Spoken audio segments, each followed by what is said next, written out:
I don't know, but he's very fluffy. Oh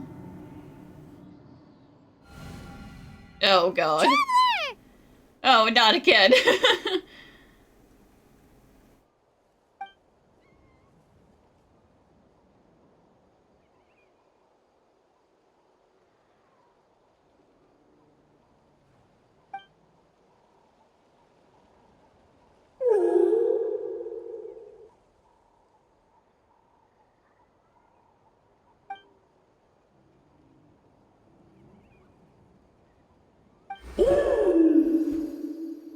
That's great, I don't speak owl.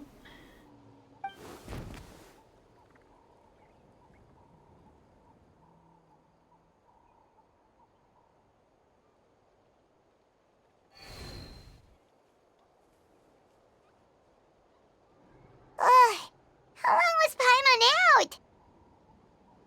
Paimon locked eyes with that baby Iktomisaur for like a second, and then she was suddenly pulled into this strange place with a huge Iktomisaur. Any idea what happened? Traveler? Hey, what's wrong?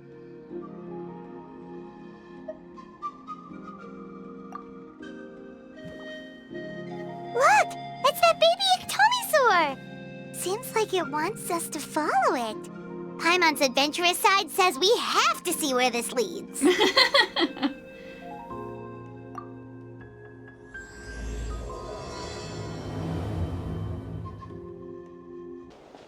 Whoa, check it out! The graffiti on the wall is glowing!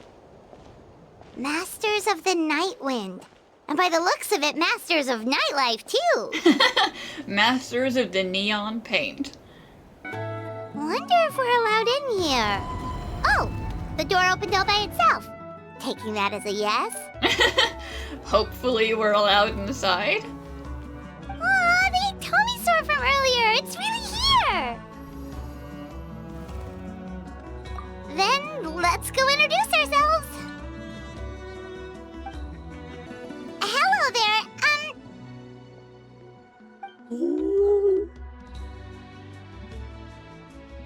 Okay. Probably doesn't understand what we're saying. Doesn't look like any cogs are turning in there. Wow, rude. I think he understood that just fine. Whoops, sorry. No offense intended. You there! You dare disrespect our elder?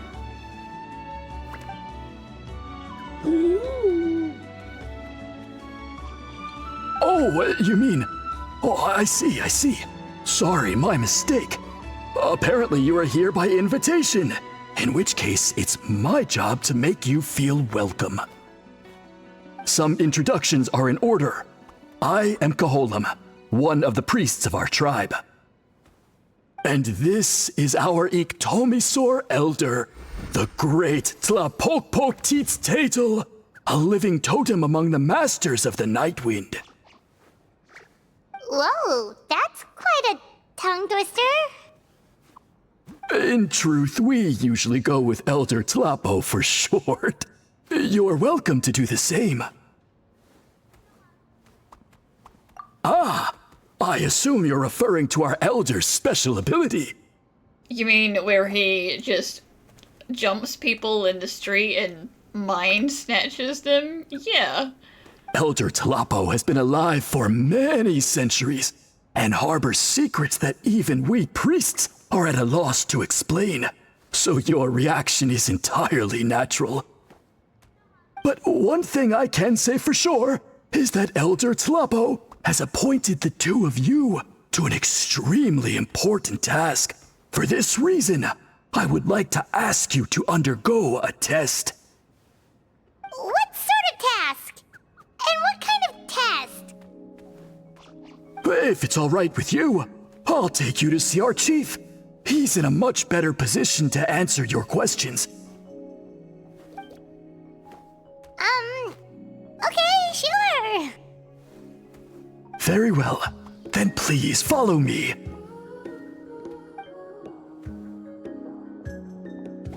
You can use this scroll to go directly to the obsidian altar, where the chief is. Right. Don't worry, it's just one of the many mystical abilities of our tribe. Don't think too hard about our little teleporting doors and stuff. Just go with it.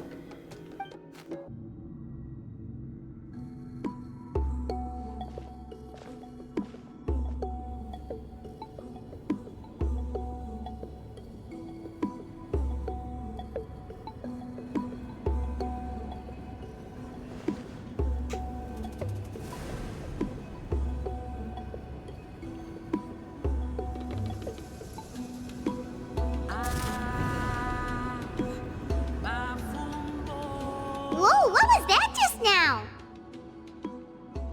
One of the routine duties of a priest. We attempt to contact the spirits of our ancestors to seek epiphanies and revelations. The chief is just over there. Please wait here while I have a word with him. I'll just be a moment.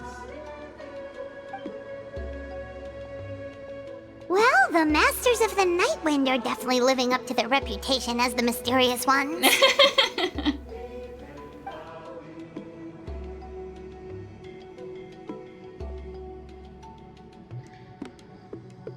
All right, I've told the chief why we're here, and now you may speak with him. Right this way. So, you two are the appointed ones. I am Chief Biram. Welcome, and thank you for your patience. So tall.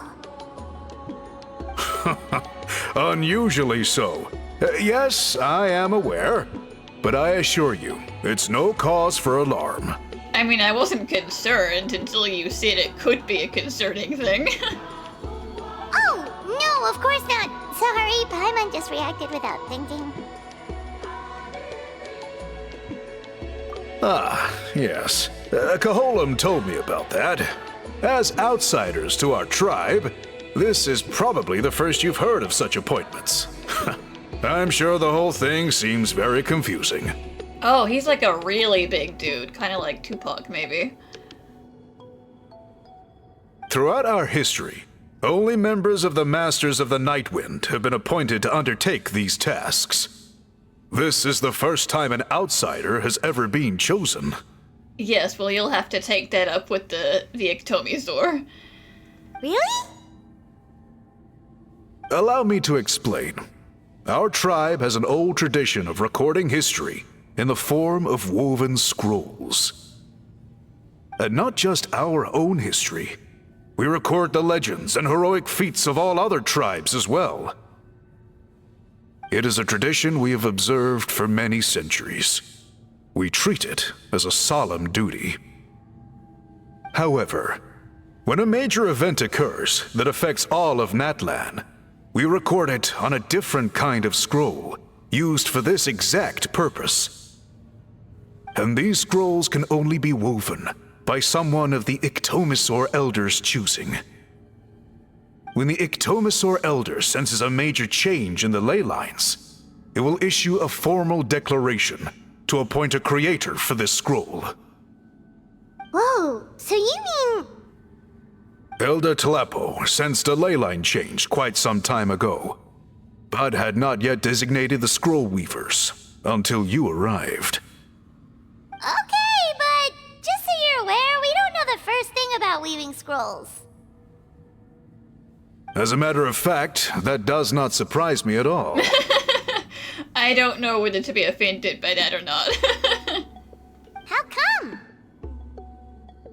In the 200 years that Elder Talapo has held this position, none of the appointed ones have ever been experienced scroll weavers. Oh, okay, Tlapo's just a little quirky.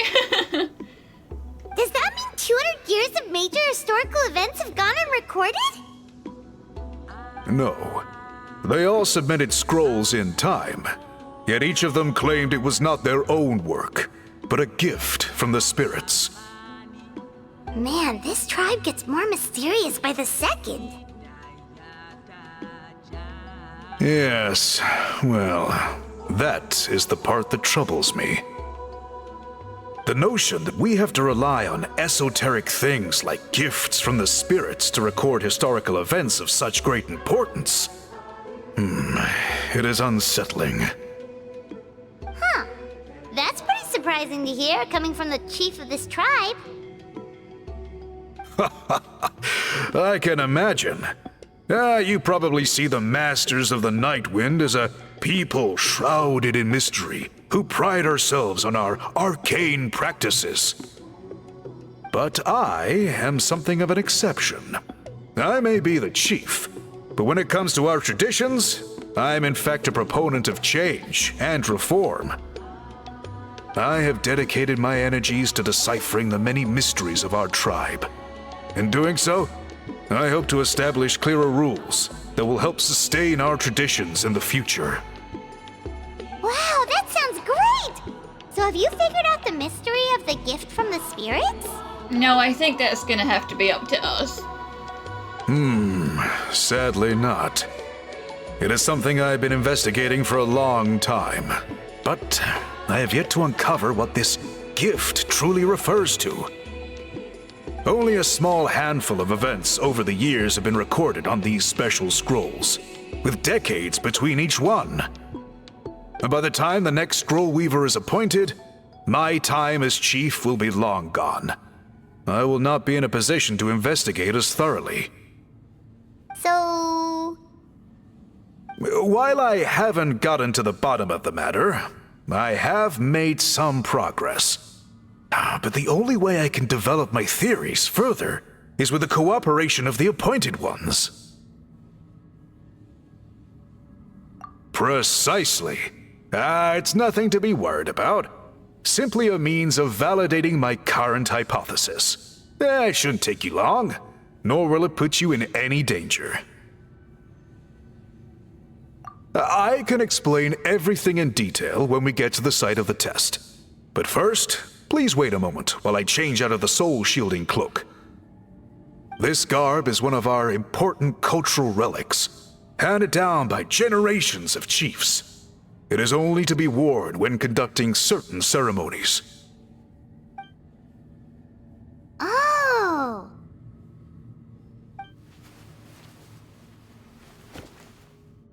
Please, follow me. God, he really is so tall. Holy shit.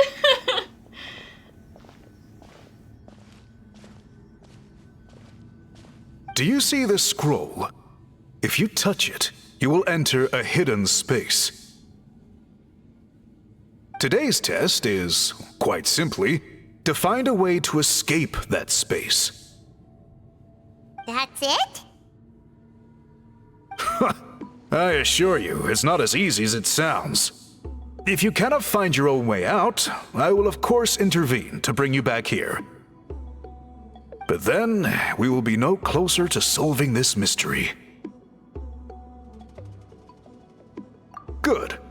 Simply touch the scroll to begin the test.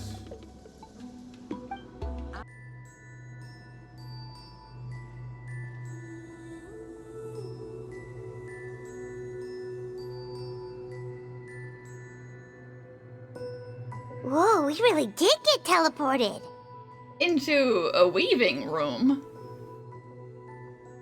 It seems like this place is completely sealed off. Doesn't look like there's an exit anywhere. Let's take a look around and see what we can find.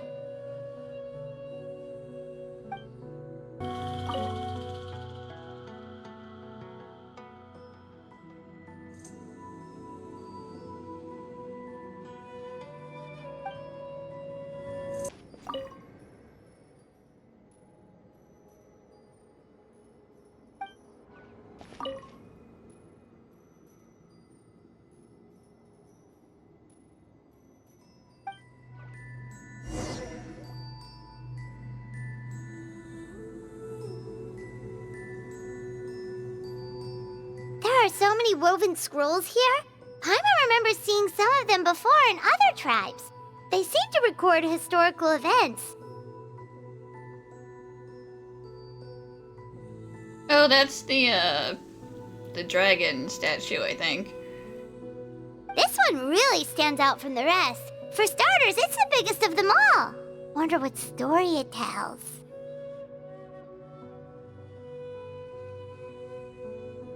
Yeah, you're right! Over there, something just flashed. Traveler, did you catch that?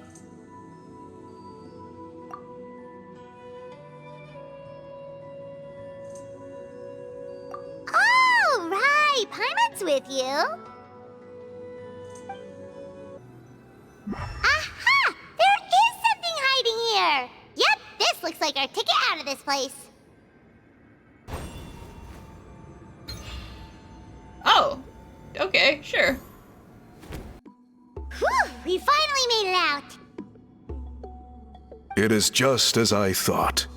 You are indeed capable of undertaking this mission. Yes. You saw many distinctive-looking scrolls there, didn't you? Sure did. This specific kind of scroll was left to us by our ancestors. Upon investigation, I discovered what sets it apart is the use of a color not featured in ordinary scrolls. It is a most mysterious color that most people cannot even detect. I myself had to employ special techniques to confirm its existence. Technically, so did I. Yet there are those who are born with a natural ability to perceive it. And that is why I wanted to test you. I am not one of those people. You mean... I just happen to have a different ability. That space you just entered was an exhibition room for storing this variety of woven scrolls. Centuries ago, a great shaman by the name of Huitzilin put in place a security measure so that anyone who entered the room without permission will become trapped inside. It exists to this day, and although I have not managed to decipher how it works, I have at least found out how to turn it on and off. Once someone is trapped inside, it is all but impossible for them to escape without outside help, unless they share the great shaman's ability to perceive that strange color. Clearly you must have this ability, which leads me to believe that our Iktomisaurus Elder can sense this ability in people, and that it appoints a scroll weaver on this basis. Another secret power? Traveler, you are full of mysteries. No, this one doesn't count, Paimon. This one's the same as the other secret power where I become a dinosaur. Still, having this ability doesn't change the fact that neither of us know where to start with weaving a scroll. Don't worry about that. The method for weaving this kind of scroll appears to be largely the same as for an ordinary scroll. The main difference is in the dye that gives it its unique color. If my suspicions are correct, this dye is the key to weaving the scroll, and your special ability is the key to obtaining it. The dyeing process is also a little different from the norm, but I don't anticipate any major issues there. As long as you two can source the dye itself, I can assist with the application. Cool, we'll follow your lead. Great! Then please use your abilities to source the necessary ingredients. And in the meantime, I will have someone prepare some fabric for test dyeing. We'll make a few sample pieces to test out my hypothesis. And if that goes well, we can begin the scroll in earnest. If you agree to help, you can expect to be handsomely rewarded once this is all over. So, what are your thoughts? Agreed, especially if there's a reward in it. What is the reward, by the way? Is it food? Paimon hopes it's food. Given the stakes involved for our tribe, I was thinking a substantial sum of mora would be appropriate. Surely that would be preferable to just a free meal. How about you also give us a free meal? Mora works too. Anyway, how do we go about finding these ingredients? Are we supposed to just keep walking around Natlan until we stumble across them? Thankfully not. I've already identified a location where I suspect they may be found, and I've arranged for someone to guide you there. Your guide is waiting just outside. You can set off at your leisure.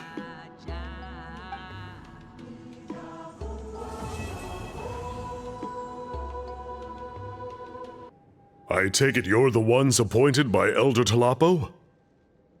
Yep, and you are... Call me Toltec. The chief asked me to be your guide for the day. His messengers already filled me in on the situation, so just follow me.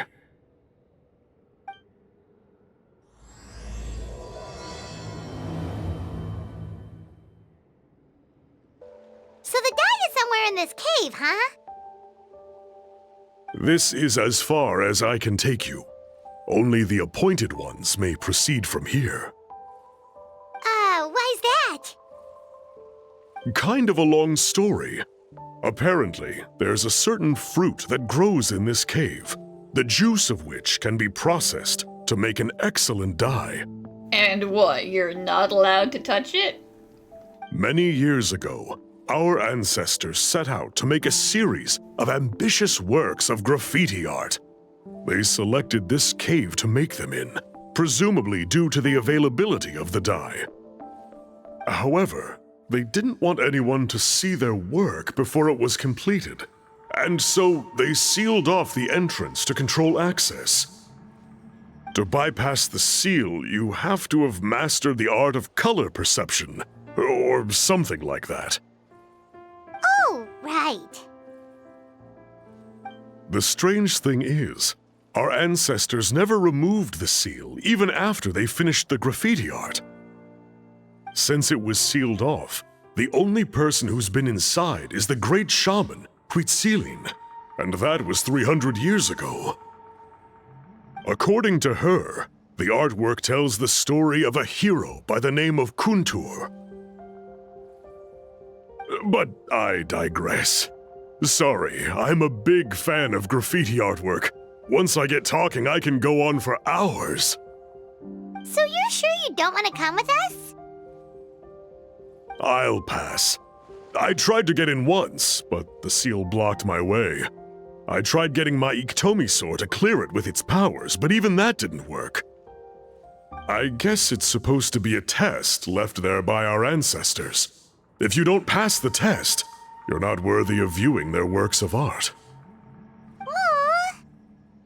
What if I take a photo? Don't worry about me, though. I wouldn't be joining you this time even if I was able to get in. Unlike our chief, I don't have the guts to challenge our traditions. This task is specifically appointed to someone by the Iktomisaurus Elder. Who knows what bad things might happen if I got involved? Fair enough. All right, we'll try not to take too long.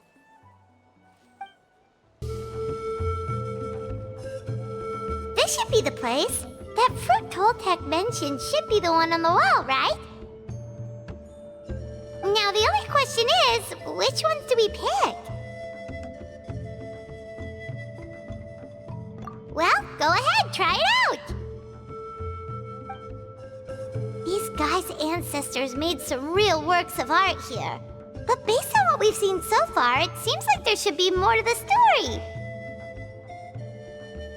Do you think maybe there's more artwork further inside? Seems kinda strange. Oh, no need. Paimon was just thinking aloud. Toltec's waiting for us, and we have a job to do. So maybe it's best if we head out now. Let's head back and meet up with Toltec.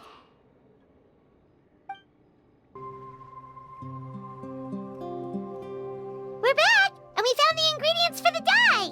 Hopefully. Sounds like you made it through the seal then. Our Iktomisaurus Elder was right about you. It's getting late. Follow me. I'll take us back. Toltec has updated me on your progress. Well done. I appreciate your efforts. Sure thing. Here's the stuff for the dye. You know, as long as we picked up the right stuff.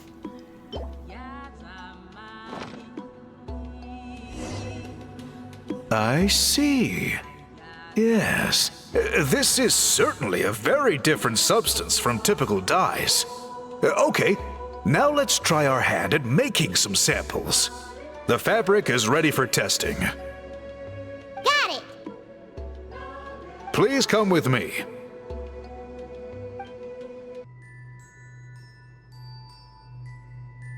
Take a look at this. It's a woven scroll made by one of our ancestors. This is the kind of thing we're trying to make. Ooh!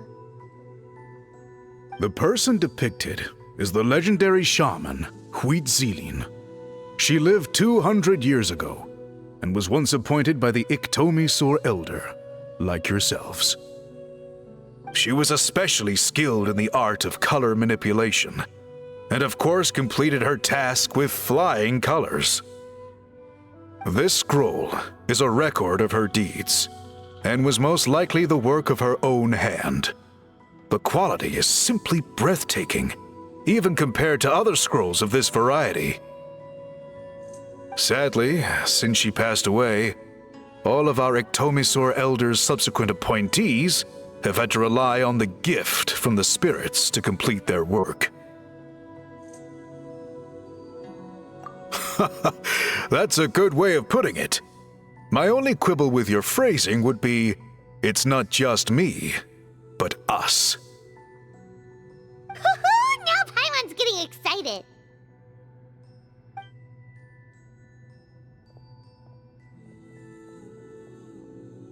Bring out the samples.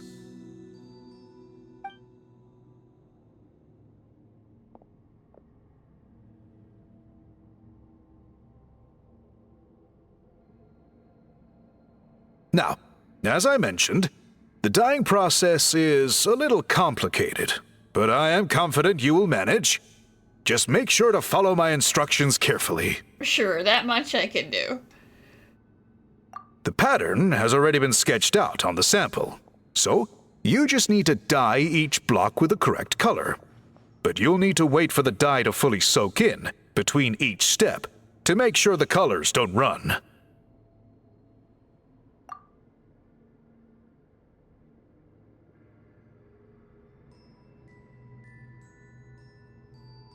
Ha ha ha! Good! The dye has taken to the fabric, and the pattern is crisp and clear. Next, apply all the remaining dye, and we should see that elusive signature color emerge. Okay, final step.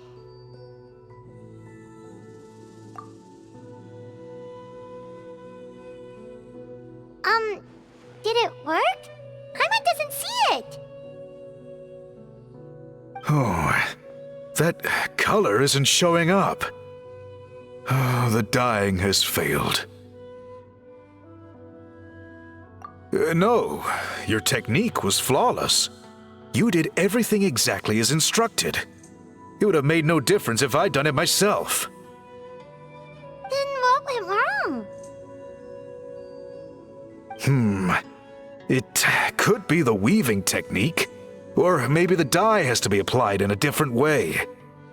Oh, whatever the case, it looks like I have failed to get to the bottom of this mystery. Sorry, Paimon wishes we could do more to help. I am the one who should be apologizing.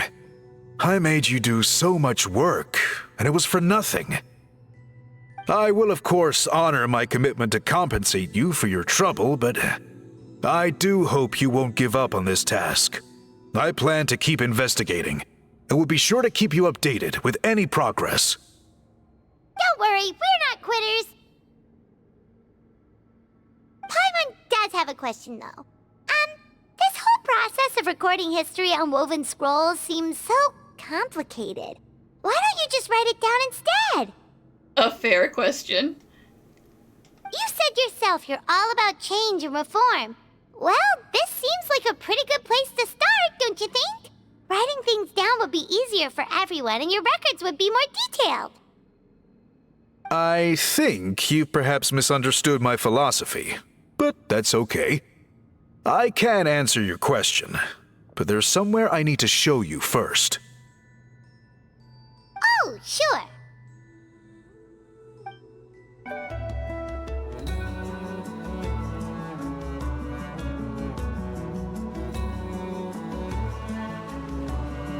Cool. Look at this view. What do you think? Pretty impressive. It's gorgeous! Now, try looking a little further. Whoa, that graffiti!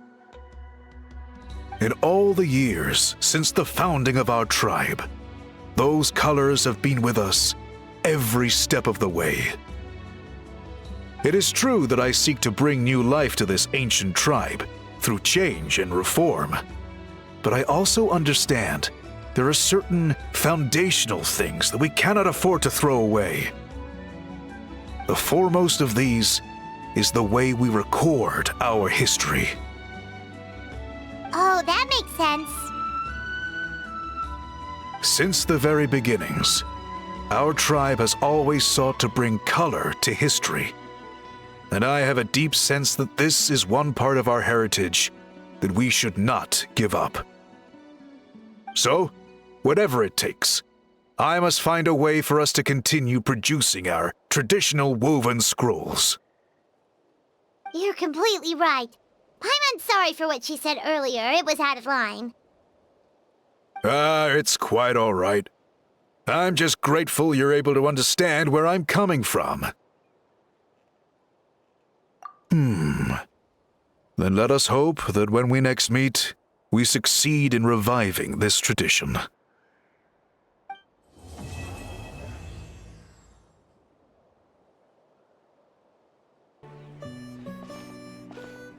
Huh? What are the Fatui doing here? Well, you know, they're on good terms with Auroron, and Auroron lives around here somewhere. That's a little concerning. Let's go over there and see what they're up to. Also, how did they get this close to a tribal settlement? Listen, we don't have to shoot on sight, okay? We can be civil. Huh. All the Fatui left in Natlan are probably the captain's subordinates.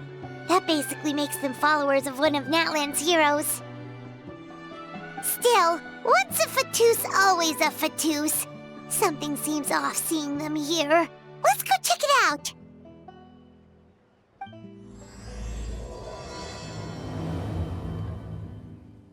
Ahem! What are you guys doing here? Following orders. If you have a problem, take it up with our employer. Hey, what's with the attitude? Can the Fatui even work for a private employer? I mean, they can be mercenaries if they feel like it. This is Grudok. I hired him to be my bodyguard in Natlan. As you can see, he's not the sociable type. I'm sorry for any offense. Okay, some Fontaine people. My original plan was to hire someone from the local tribes, but a priest recommended Grudok and his squad. I was told they were capable fighters and had the time to spare, so they fit the bill. It seems like the Fatui's reputation in Natlan is quite positive. So that's what happened. Then you must be from Fontaine? Precisely! Montluçon, at your service. I work in the publication business. And you two... Wait. You must be the traveler and her fairy companion. I see we're back to being a fairy, Paimon. Oh, you know us? Oh, no complaints this time. Fairy is fine. Fairy is acceptable. A golden-haired traveler with a floating companion. There's no mistake. Your exploits in Fontaine have all the makings of a best-selling series. I'd be a failure of a book merchant if I couldn't recognize you. Listen, I hate to be the bearer of bad news, but I have already written my own book about my life, okay? Just ask Yai Publishing House, they sell it. Wow, we're really famous at this point, Traveler. It's truly my lucky day. I know this is sudden, but I was actually looking for you two. You see, I have a favor to ask. Well, this is gonna be interesting, then. So, you chased us all the way to Natlan? That's a little creepy. Yes, that is also another way to look at that. You'll be generously rewarded, I promise you. Yeah, but you tracked me down across 2 nations. Well, at least he got straight to the point. Should we hear what he has to say? Yeah, this man is not gonna leave, so... Alright, we'll hear your request. You know the great shaman Citlali, right? I need her help with something. Yeah, but the chances of her helping a random stranger just because we asked? Yeah, Citlali really doesn't like dealing with strangers. I heard about that from other members of her tribe. But they told me if one person could convince her, it would be the golden-haired traveler. Auroran, this is all your fault. You snitched on me. If you manage it, I'll even double your pay. But that means that you'll pay me anyway if I fail, right? That's the implication. Oh yeah, we should definitely get to the bottom of that first. It's kind of a long story, and there's tribal history involved, so you should hear it from an expert. Alie, if you could. Of course. I don't often have an eager audience for this kind of thing. Nice to meet you. The name's Alie. I'm a researcher from the Fontaine Research Institute. Unlike most researchers, I have a keen interest in ancient ruins. That's why I was invited to join Monsieur Montluçon's team. Have you heard of the legend of the great shaman Citlali? A little bit. Yes. According to local records, she was a color mystic who lived over 200 years ago, and the most adept in her tribe at using that particular technique. Out of all of her exploits, her most celebrated is the Battle of 7 Colors. According to legend, the battle was triggered by an abyss invasion, one of the most brutal in Natlan's history, even from a greater historical perspective. Amazingly, Natlan was able to turn the tide despite being at an extreme disadvantage. The key to victory was none other than a color Citlali created on the battlefield. The color was extraordinary, illusory in appearance while also seeming to possess physical form. Legend has it that Citlali used the color to construct a magnificent maze on the battlefield. I'm so distracted by the eye moving. Listen, I know I breathed life back into the graffiti, but I would prefer it not to watch me wherever I went. And trap all the enemies inside. This allowed her allies to launch a counterattack and ultimately secure victory. Anyway, that's the gist of it. We don't want to take up too much of your time. So basically, Montluçon doesn't actually care about the details. He's here for a mission. That story is the reason I came to Natlan. I often publish books about the history of other nations. They always end up faring well on the market. When I heard this story for the first time, I wanted to include it in my next collection, but historical records about Natlan aren't very detailed. We haven't been able to determine where the battle took place, or find any definitive evidence that it occurred at all. Even within the Masters of the Nightwind, people dispute the legitimacy of the story. Some believe it to be a myth. If that were the case, the story would not be fit for publication. Well, you could just put a warning at the front, you know, like, could be true, could be false, you know, opinions divided. But if you're just including it in a story collection, why does it matter if it never happened? Well, you see, the slogan for the collection is Restoring the Truth of History. Naturally, I need it to be factual. That's why I'm here. The Masters of the Nightwind are said to have a tradition of recording past events, so I wanted to consult their records. But I was refused access to the Obsidian Altar. Application after application, and all I received were a few ordinary woven scrolls with nothing to offer. Honestly, I'm just trying to promote their history, and they make such a fuss. Maybe it's not a history that they want to have promoted. It's not up to you. According to my research, their scrolls are considered sacred relics in addition to historical records. Naturally, outsiders are rarely granted access. Not to mention, the scrolls we did get to review actually contain a huge amount of information. I just need more time, and I could... We've been over this, Alier. There's no need to waste time on those scrolls when we have a better way. Let the man read the scrolls. He's clearly very passionate. Citlali, you mean? Exactly. You're well aware, I'm sure, that Citlali has been alive for more than 200 years. That means she lived during the era of the Battle of Seven Colors. If she agrees to be my consultant, then no other historical records are necessary. Oh, that's what you want. So, what do you say? I'll quadruple the pay if it helps sweeten the deal. This isn't about the pay, sir. Citlali doesn't help other people do shortcuts, especially not strangers from other lands. Well, it's not that we don't want to help you. Oh, right! The duty the chief gave us has a lot to do with wheat sealing. Who knows? The Battle of Seven Colors might lead us in the right direction. All right, we'll help you convince Citlali. Just let us do the talking, okay?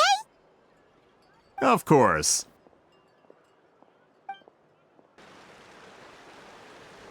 So, this is where the great shaman lives? A bit far from civilization, isn't it? I hope the person who pointed us in this direction wasn't mistaken. Listen, that's kind of the whole point. She doesn't want to live amongst the people. That's noisy, and that means more people can track her down. For someone like Citlali, it actually makes a lot of sense. Is this graffiti her work too? I wonder if it's a cultural practice. If I could just copy it down, We're here for a reason, Alier. As agreed, you two can do the talking, and we'll wait for you here. Okay, we'll go knock on the door. Hopefully she's not hungover.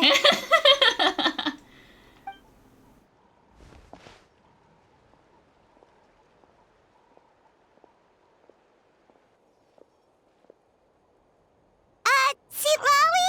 Are you there? We need your help with something. Oh, no response.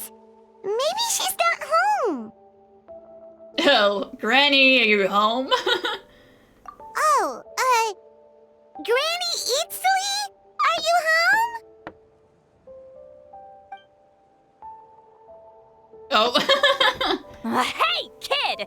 If you're here to challenge me, book an appointment first. I think she has been drinking recently. I mean, come on, we knew this about her. Don't pretend you didn't. Traveler! Don't look inside. You should have told me you were coming so I could clean.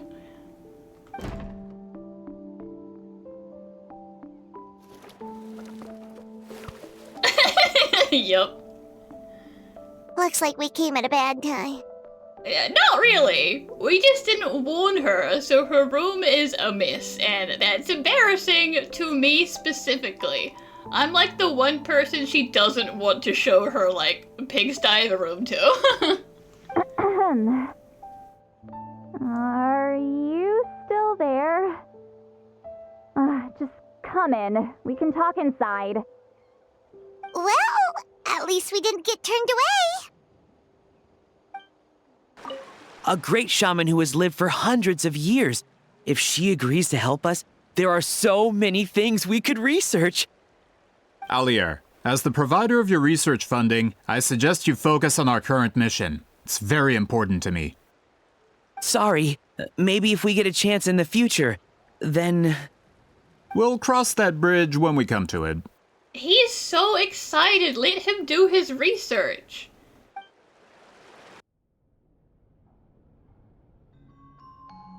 Huh. So this is where Citlali lives. It's so much cleaner than I thought it was. I, didn't have time to fully clean up the place. Complain if you want. Menial housework means nothing to a great shaman like myself. It's okay, Citlali. I'm not gonna make fun of you. Besides, in light novels, people who keep everything neat and tidy are always too boring to be the protagonists. Also, I'm not a hermit. I'm just above superficial rules of societal etiquette. I'm not a hermit. I am just disinterested, okay?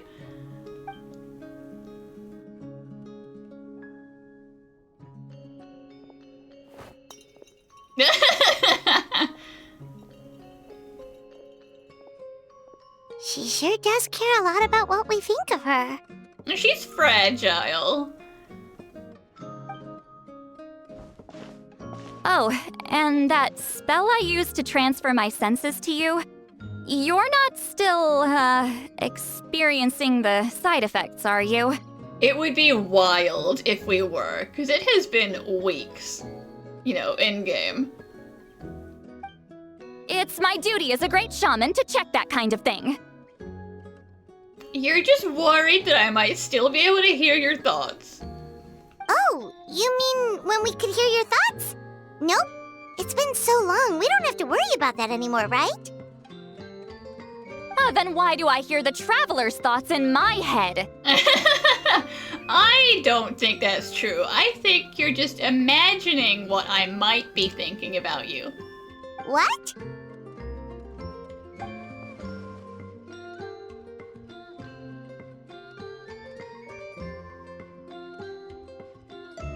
I can still hear you, you know. Oh damn, you weren't lying. Okay. Don't bother. I'll find a way to fix it. First you hear my thoughts, now I'm hearing your thoughts. This is a pretty delayed side effect, though. It was just a simple spell. I use it on you, and now it's on the fritz. Forget it. Just tell me why you're here.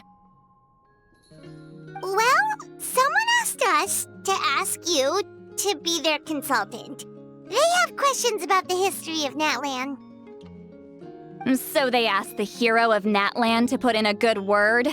Sounds like they know I don't usually trouble myself with other people's problems. The pay is really good. Well, the pay was for us, not for Citlali.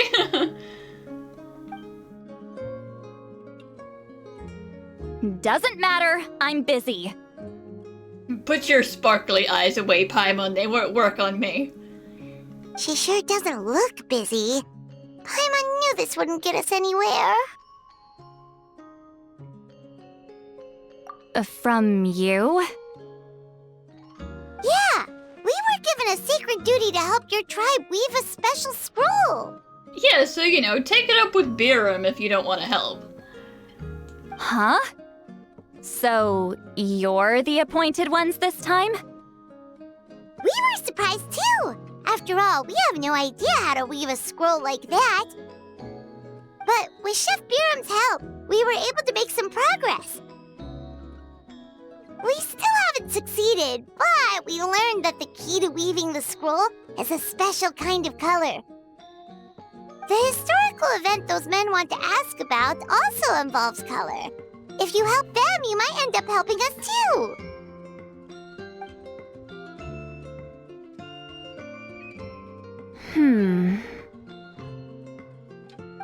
She's giving us that face again. Did Paimon not explain things clearly? I can't decide whether this twist is completely out of the blue or if it was foreshadowed all along. Does that mean you won't help us? I need to think about it. That's okay, take your time. Then there's still hope. Hey, what's the holdup? Just give us an answer already. Would you calm down out there, sir? You agreed to let us do the talking! Now you're gonna make it sound like we're being threatened into helping. Uh-oh. You do not yell through Granny Easley's door. Citlali!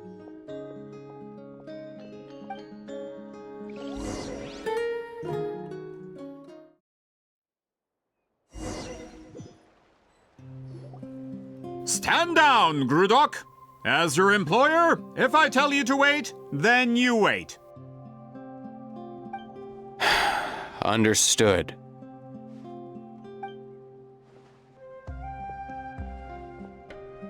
You're the great shaman who's been alive for centuries? But you're so...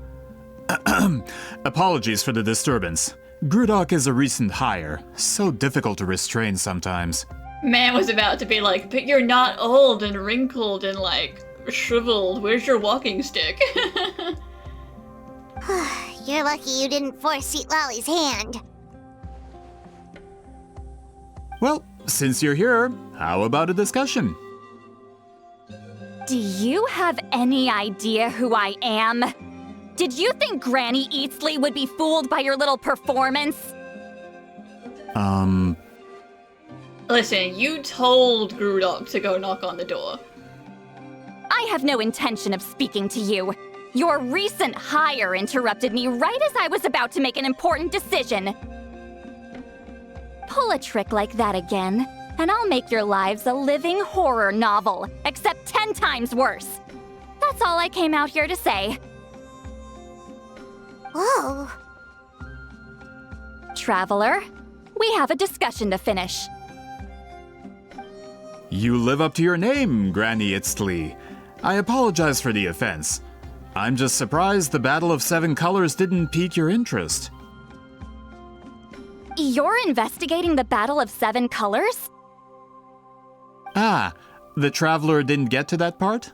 You gotta let me talk, okay? I said I would do the talking. Yes, I thought the Traveler could help me convince you. But, if I'm not mistaken, you have a personal interest in this matter, don't you?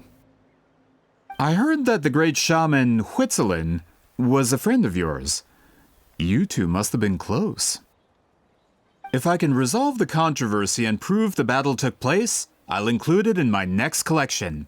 Then, all of Teyvat will learn the truth. With your support, your friend's heroic deeds will once again be known throughout the land. Inspiring, don't you think?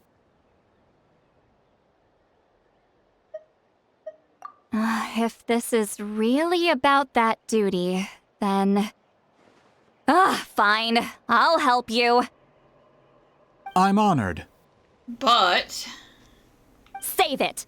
I agreed to help the Traveler, not you. You'll just have to leech what you can. yeah, we're not focusing on your issue. We're focusing on my issue, and if it happens to help with your issue, then good for you. Well, at least she agreed to help.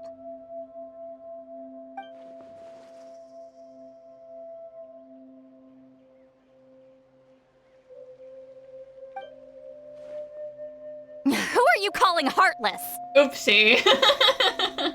I said you weren't heartless, Citlali. Come on, listen to the whole thing.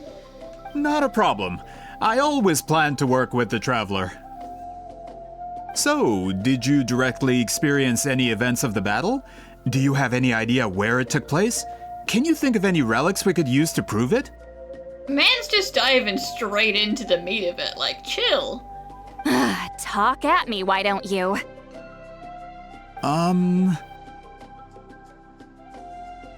Fine. No, no, and no.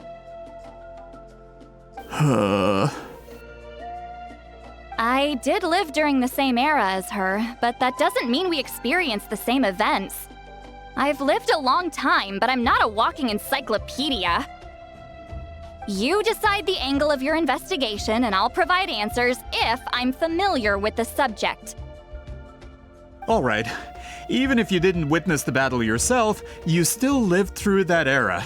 Your insights are very valuable. Alier, you had an idea about where to start, yes? Oh, well, my plan was to consult the members of the tribe in charge of recording history. Then, let's start there. Traveler, what do you say to officially working together? After all, it appears I can only get Miss Citlali's help through you.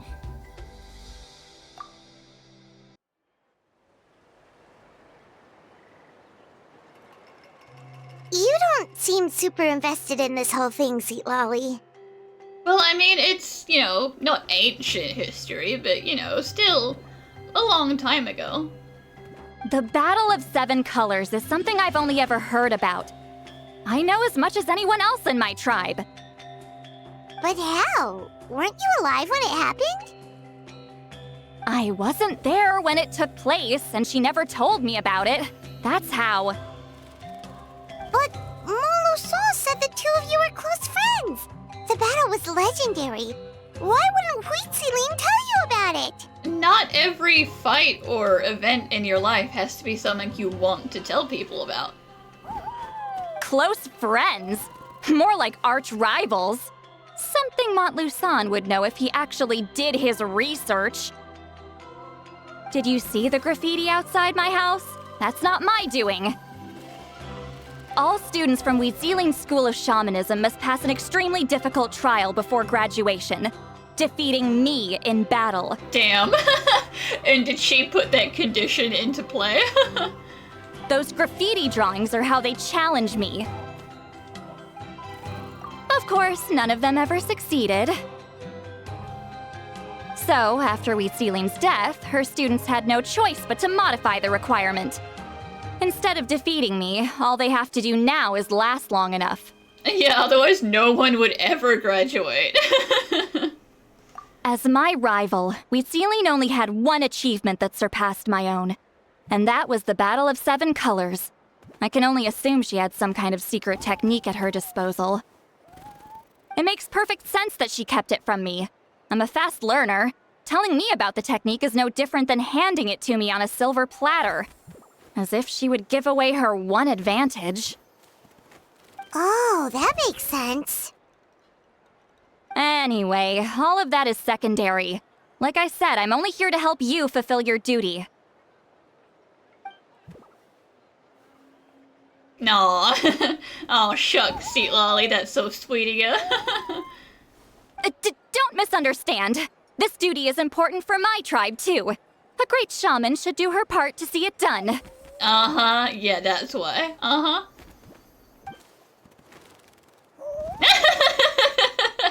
Don't call her out like that, okay? Excuse you? I fail to see what housekeeping has to do with my duty as a shaman. I don't know.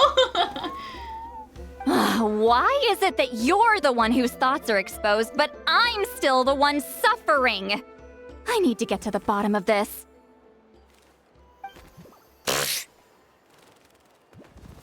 Excuse me, Great Shaman, but we have a situation over here. We could really use your help. Please, Great Shaman. Okay.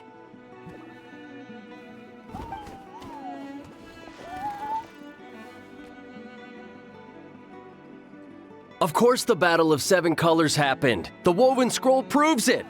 Huitziling used a mysterious color to construct a maze and trap the enemies inside. That's just your interpretation. There's more than one way to understand that scroll. Besides, constructing a maze out of color is ridiculous. Huitziling was one of the most powerful shamans of her time. She definitely could have pulled it off. That's the biggest problem. She had students. Why not pass it down? A technique that powerful, and no shaman since has ever used it? I mean, man makes a good point. Her students are keeping it a secret, of course. If you knew a technique like that, you'd be a fool to show it to just anyone.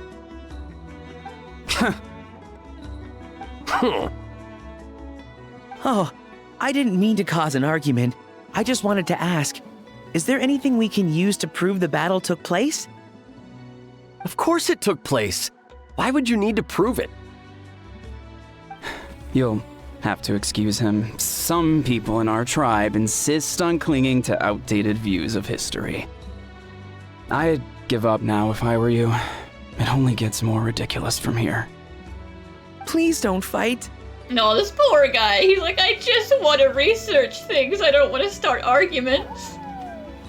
Wow, so the battle really is controversial. Am I the outdated one? Kids these days can't find anything better to argue about?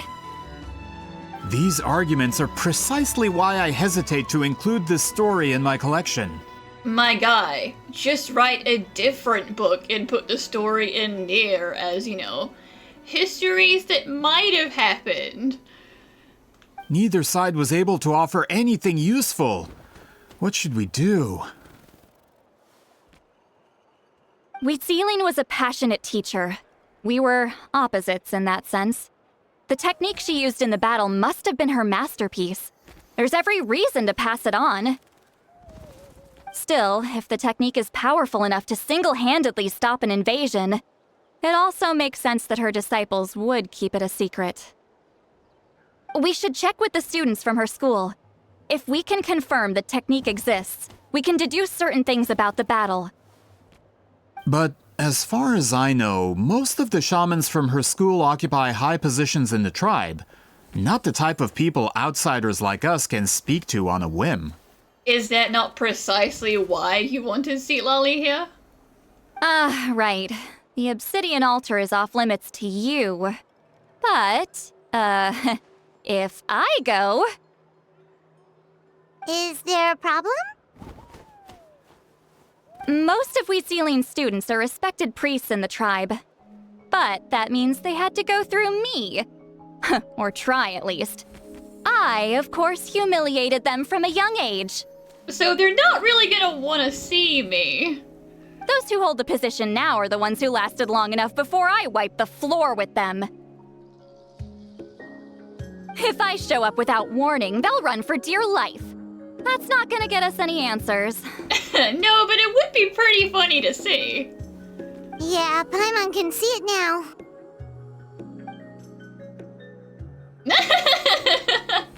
The Traveler is having so much fun with this mind-reading thing. Hey, don't jump to conclusions. That was just a metaphor.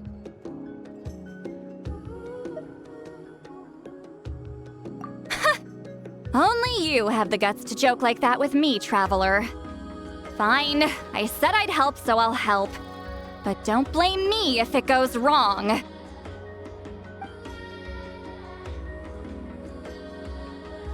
Alright, the rest of you can wait for us here. We appreciate the help.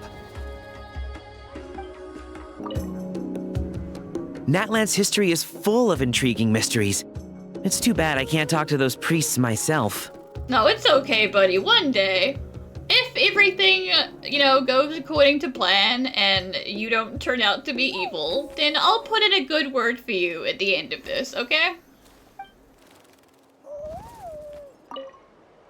Miss Citlali seems rather reluctant to help. Maybe you could talk to her a bit more. I'll reward you for the trouble.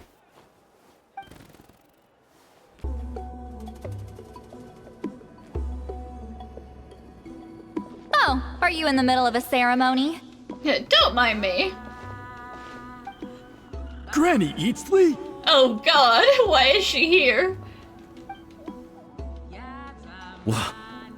What is she doing here? Did some coward not show up after challenging her to a fight? It's so funny though, because these are all relatively older people, and they're all still shaking in their boots. Or is she here to officially take over the tribe? Calm down. Biram is doing a great job. Whoa, it's like they really do see her as some kind of tyrant. No matter what, we'll defend our dignity as priests to the end. Ugh, you talk a big game for someone who lost to me the most out of the entire priesthood. What? That's simply not true, Granny. All I want is to ask some questions. So, you're here to interrogate us? Someone didn't sit pretty for their beating? Is that it? You want their name, don't you? We should just run! Yeah, with the hero of Natlan here, Granny Eatsley will be on her best behavior. Sure, whatever you say. Oh, it's the Traveler and her companion. That does make me feel better. How can we help you? ask about the technique you inherited from Huitziling. Huh. So you can eradicate our school once and for all? Citlali is not that pitty, okay? Disciples of our school have challenged her year after year, just as our master instructed. Sounds like she's finally had enough. Well, you're not wrong. If we want to protect our legacy, one of us needs to run! Not this again. Just how much did you traumatize them, Citlali?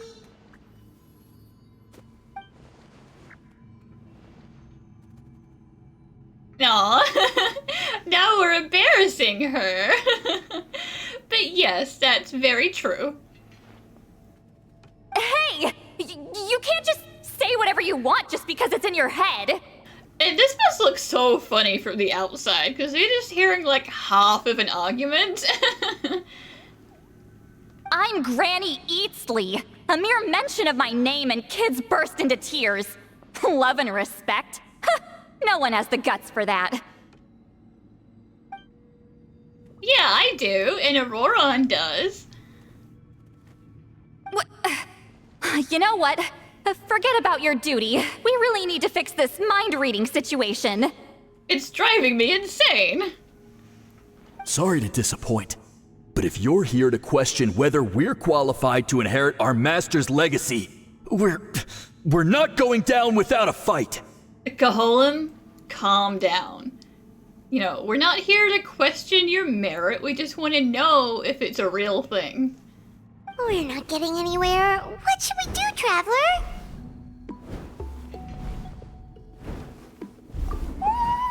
Oh, Talapo! Hey, buddy!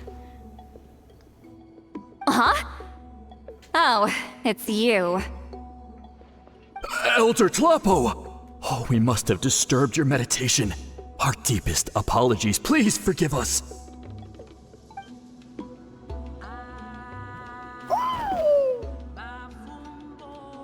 Did Elder Tlapo just issue a declaration?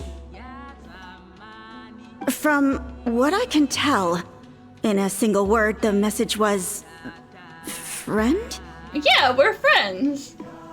Is Elder Tlapo telling us to treat Granny Eatsley as a friend? That's not possible, is it? You would never ask us to do something like that, right?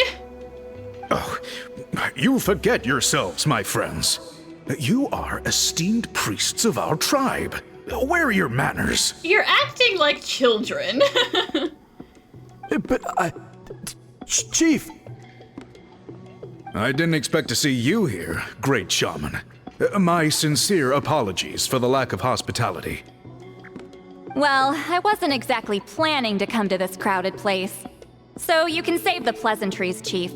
I'd rather get this over with. Understood. Now, as successors of Huitziling, I understand your friction with Granny Eatsley. However, Elder Tlapo's declarations have always showed us the correct path. You would do well to respect his counsel.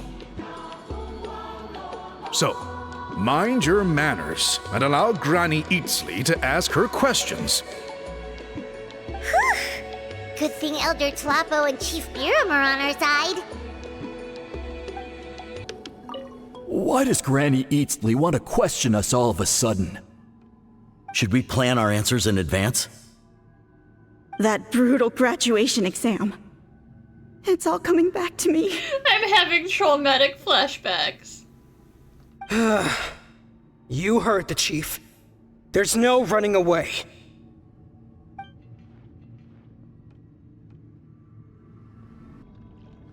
Hi there, Elder Tlapo!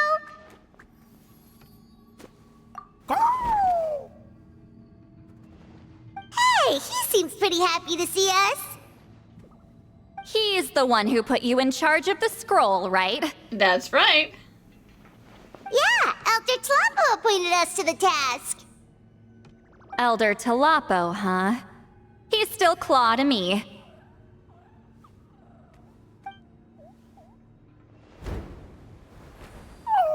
Aww. Cute. Hey, don't pull that cutesy stuff with me. You're an Iktomisaurus Elder now. You occupy an eminent and important position within the tribe. But he's just a baby. So, you already know each other? Claw was only this big when we first met. He was with Celine's Saurian companion back then. She kept dragging him to my place, so over time, we got to know each other. She only came to my place to fight me. But at the same time, she always claimed to be my friend. She was the only one who dared to try, at least. Funny, sounds kind of like me and Child. Well, you've lived a long time. You've probably made a bunch of friends over the years, right? The more time you have, the more friends you lose. Oh, Anyway, let's get back to business. I hate talking about the past.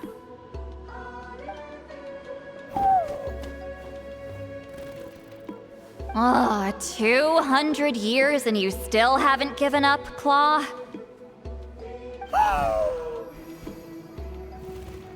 I still haven't made up my mind, so you should head back. Traveler, Paimon, let's go.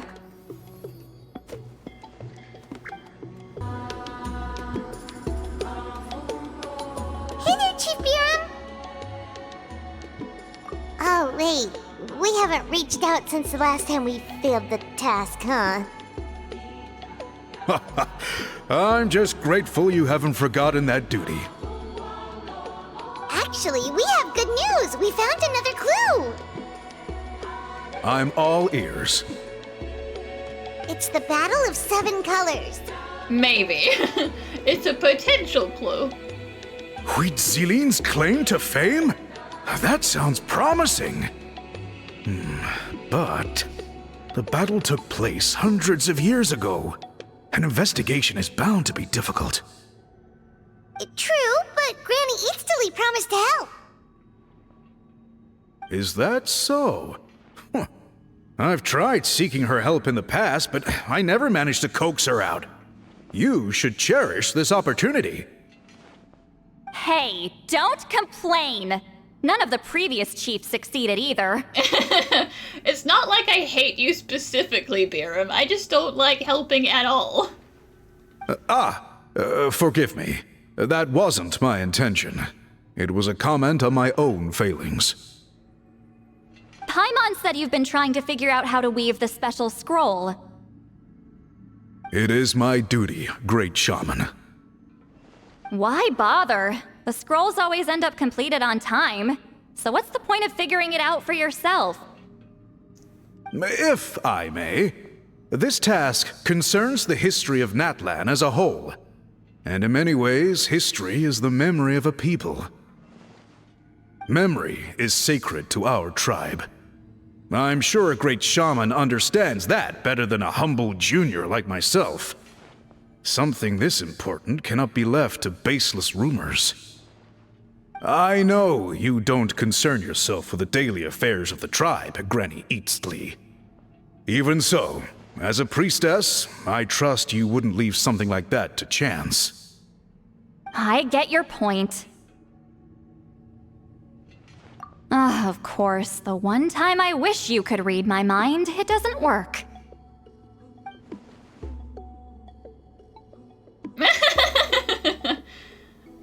No, that's not it.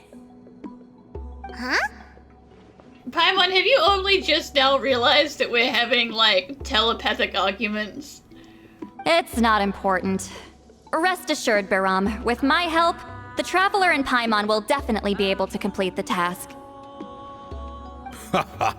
You have my thanks then.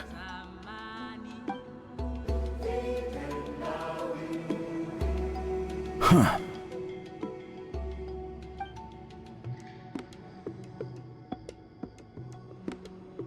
So are you here to test whether we're qualified to inherit Master Huitziline's legacy? You've already been tested, haven't you?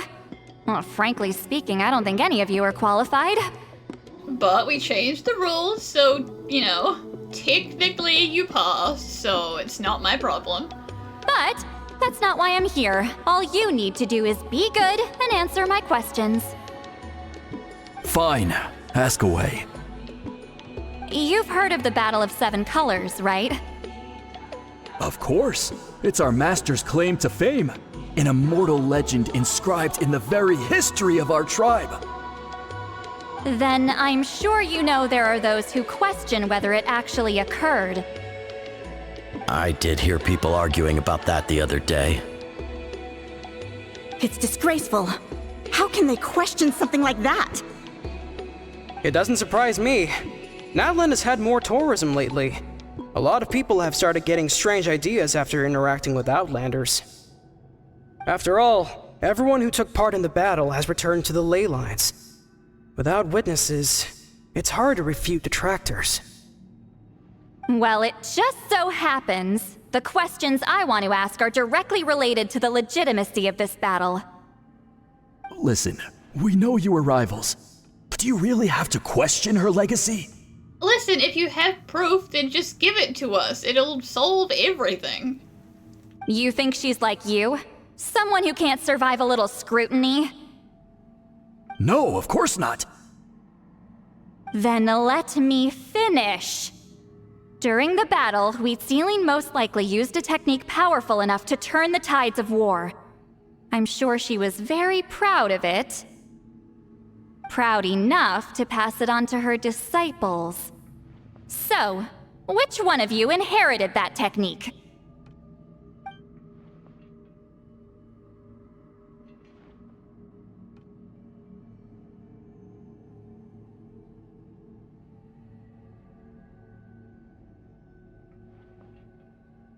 I don't think any of us have heard of it. So either A, it doesn't exist, B, it was way too dangerous and she didn't want to teach it to anyone else, or some other third option. Listen, I'm not trying to take it for myself, so be honest. With or without it, I can wipe the floor with any of you.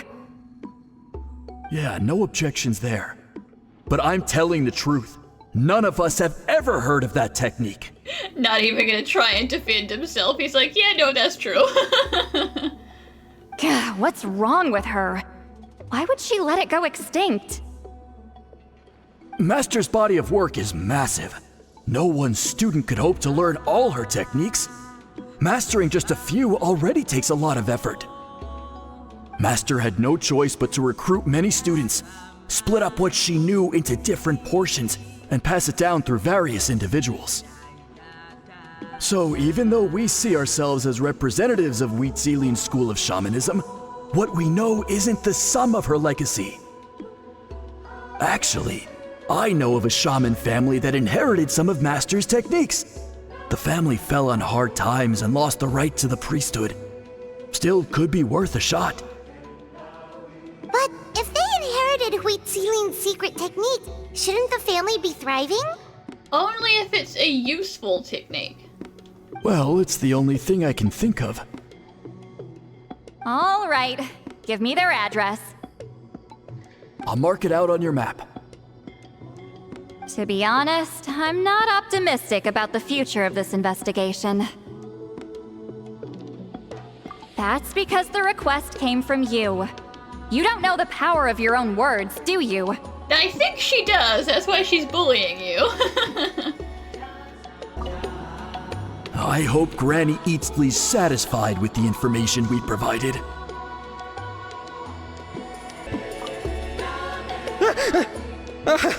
You scared me. I was just about to run some errands. If you have questions, feel free to ask the other priests.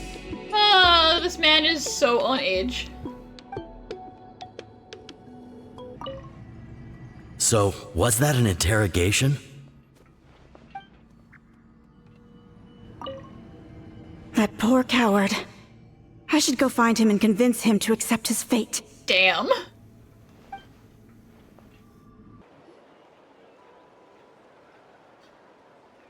Proving the legitimacy of this battle seems more hopeless by the second. Nothing we can do about that. Well, even if our investigation ultimately proves the legend to be false, that's still a worthwhile result. Although I'm here for business purposes, I have a personal interest in this as well. I'm drawn to matters of historical truth. That's exactly why I chose to follow you, Monsieur Montluçon. Listen, I'm just updating you on the situation, not asking for your opinion. I don't really care whether you continue your investigation. And Traveler, you came to me for help with your scroll weaving duty, right? That's right. You thought looking into the Battle of Seven Colors could give you answers. That's understandable. But based on our progress, I'd say this is a dead end. Instead of wasting time, you might consider taking a different approach. I'll try to think of another way to help you. Respected traveler, let's not forget about the compensation I promised. You shall have it in full. Extra, if that's what it takes. I believe you promised quadruple, okay? Don't forget. What makes you say that? Yeah, based on what you've told us so far, it kinda seems like there's unresolved tension between you two. You think so? She claimed to be your friend, but picked fights with you non-stop, and never told you about her biggest accomplishment. By figuring out the truth behind the battle, maybe we can finally help you get closure. Closure? I'd say we're 200 years too late. But fine, if you want to keep investigating, be my guest. Ah, that's wonderful news. Alright, let's go visit the shaman family. Hello, are you Asia Man? Yep, that's me. Huh? Granny Eastly? Immediately throws himself on the ground. Get up! In a crowded market like this, the only person who should be trying to hide is me. My apologies. Ever since my grandfather's generation, the shamans of my family have given up on passing your trial, Granny Eastly. Have we offended you in some other capacity? If I, offended you by existing, I am so sorry. Man, this is generational trauma at this point. Whenever I misbehaved as a kid, Grandpa would tell me about the thrashing he received from Granny Eastly. I still get nightmares about it sometimes. That's rough, man.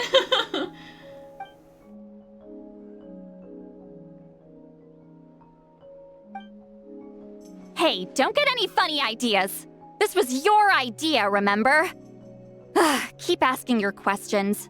I'm going to find somewhere quiet to wait.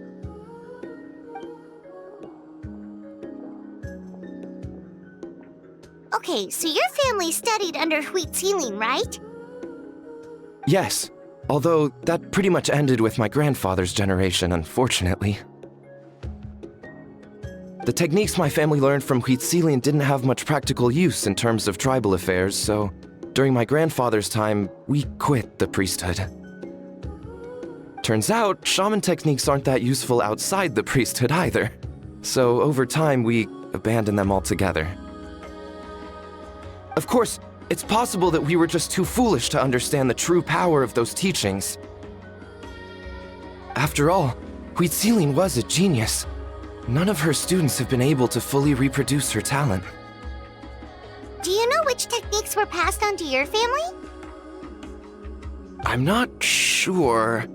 As a kid, I remember hearing my grandfather talk about them, but it's not like I can use them myself. Just think about it for a sec. Do you remember anything about a technique that can decide the outcome of a battle? Decide the outcome of a battle? No, I don't remember anything like that.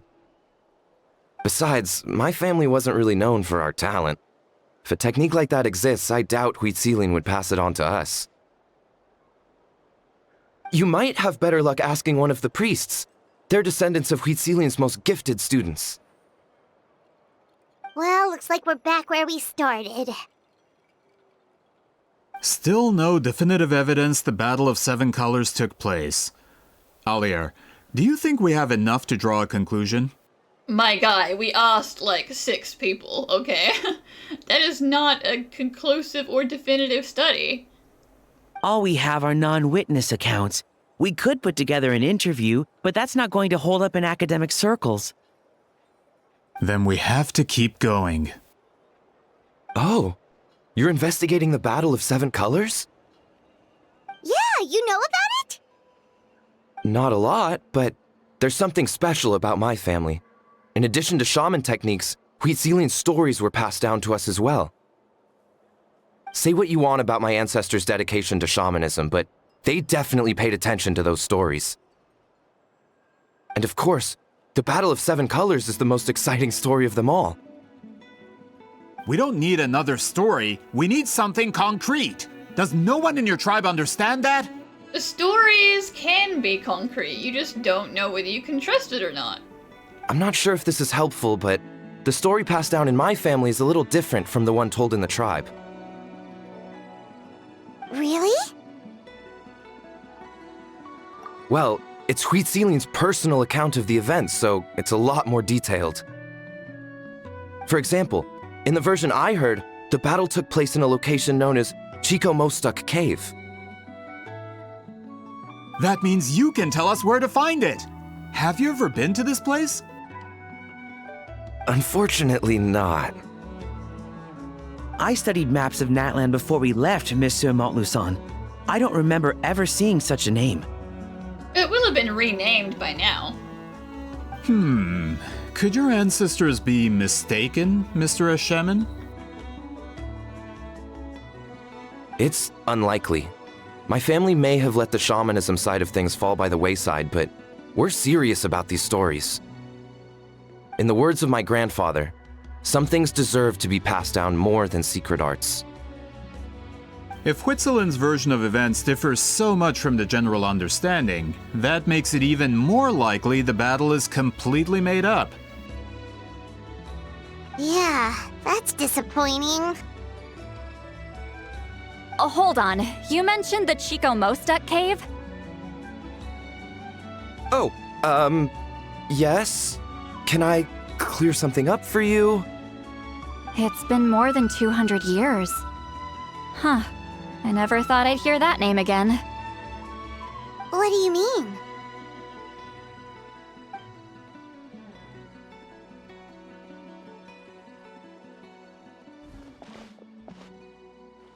Okay, bye.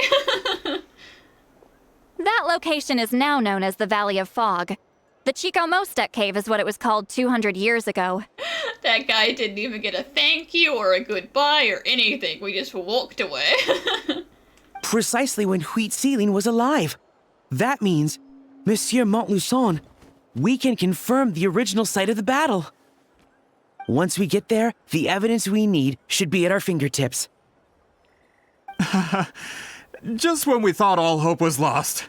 I never doubted you, great shaman. Allow me to present you with a gift as thanks. Save it. Flattery won't get you anywhere with me. Wait, Mr. Montluçon works in publishing. You're a huge fan of light novels, right, Citlali? Maybe he could get you some that are out of print. Really? Out of print, huh? Sure. Do you have any in mind? Well, if we're talking collectibles, then the first edition of Shogun Almighty reborn as Raiden with unlimited power is a must. Listen, if you want that book, we can go ask Miko, okay? It's literally published by her book company. It's the first major hit of the isekai genre. Several editions have gone to print, but copies of the first edition are exceedingly rare and valuable. I see. He's like, we don't read books like that in Fontaine. There's also its sister work, Pretty Please Kitsune Guji. It was Yae Publishing House's attempt at gauging the new market trends. It's opened the door to a new genre after readers grew tired of isekais. The sales speak for themselves. Actually, Yae Publishing House released a limited edition not too long ago, but it's almost impossible to get. Anyway, I'll take those two. Sorry, I'm not sure I caught all that. What were the titles again? Reborn as Kitsune Guji? No.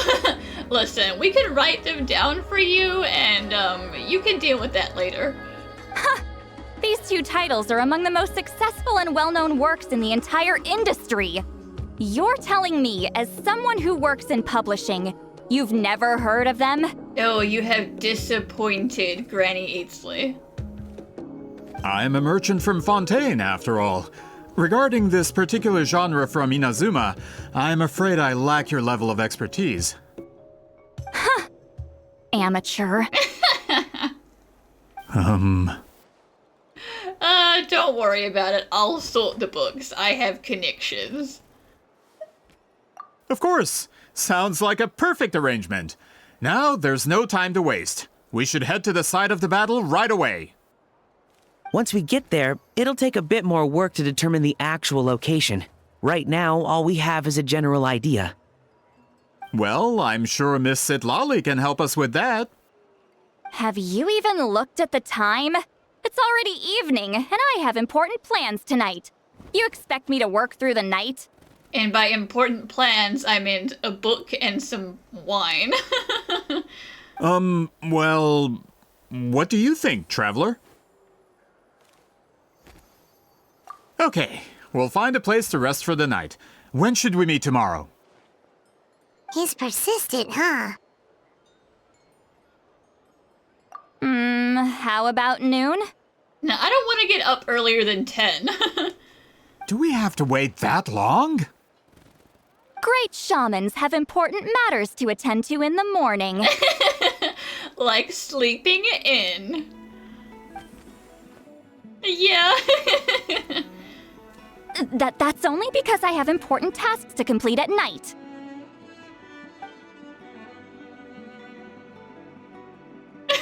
All right, as Miss Citlali instructed. Let's meet back up tomorrow at noon. We'll be waiting at the exit of the tribal settlement. Oh, Paimon is so confused.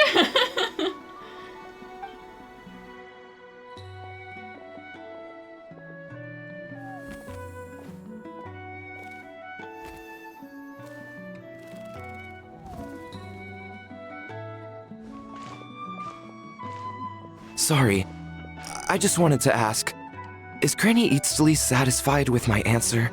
Don't worry, she's not gonna, like, curse your family for 3 generations. Yeah, of course. You really helped us out. Oh, good. I'm glad I didn't offend her somehow. You're really that scared of her? Yeah, she's just a little socially awkward. To be honest, Granny Eatsley almost never interacts with ordinary tribespeople like us. Everything we know about her comes from rumors. She's a powerful shaman who's lived for over 200 years. As a great hero, you're probably the only one who isn't intimidated by her.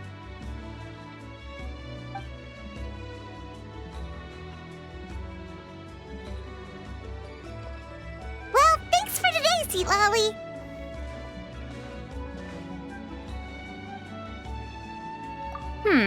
That's quite considerate of you. All right, let's grab a few drinks. Just like last time. Are you gonna get drunk again, just like last time? Because I think we can do without. Wait, didn't you say you had important plans tonight? Yeah, like drinking. What did you think I meant? Does that mean you've gone drinking every night for the past 200 years? Now Paimon's worried about your health. Well, she's clearly doing fine. No, I've had enough socializing for one day. I know somewhere quiet. We can just buy some drinks and head over.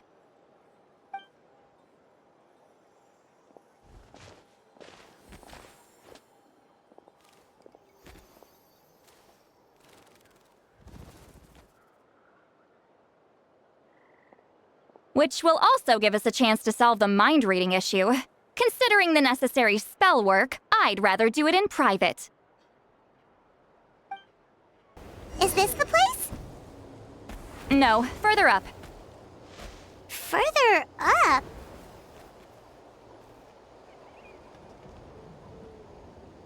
Whoa! Whoa, this is like a secret base! Yeah, it really is. Sometimes I want the fresh air, but not the company. So I come here. Let's see if my stash is still here. Ah, great! The halberd crest birds didn't eat my snacks.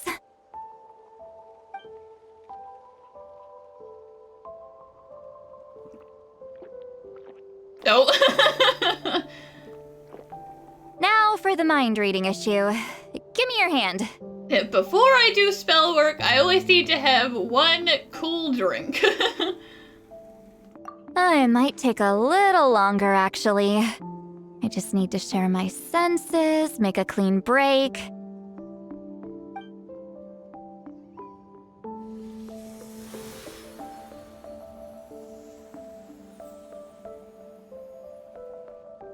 And that should do it, right?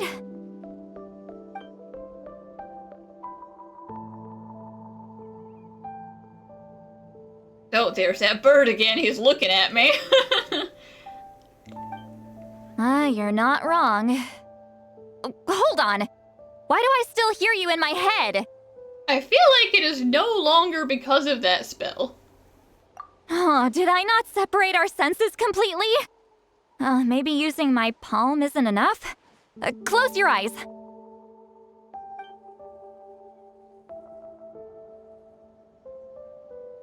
Oh, please work, please work. A great shaman should be able to handle this. Oh, I think you made it worse, Citlali. You're amplifying the magic.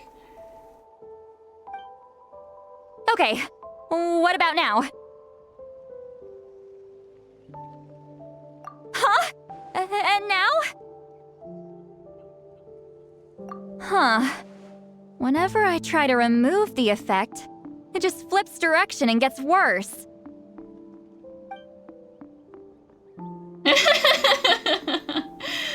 She was too embarrassed to do that while I was looking, but That was just to help with the spell. Ah, shoot. I still hear you. You know, I thought mind to mind would work better, but it actually just made the spell more powerful.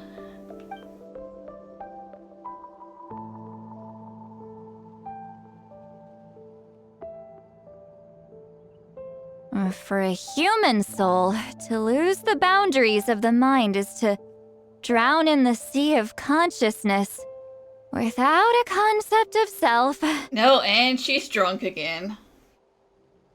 Wait, that sounds bad.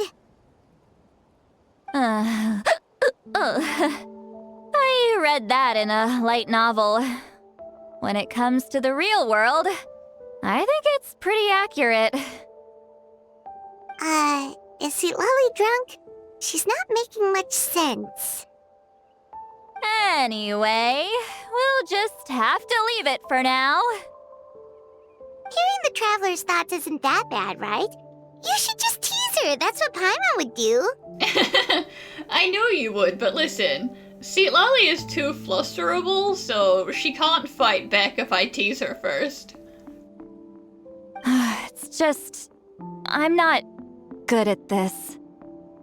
I'm not used to being close to people. Sorry, I said we could be friends, but I guess I'm not ready. That's okay. I'm used to being Granny Eatsley. Someone intimidating, someone people are scared to approach. I don't have to deal with people that way.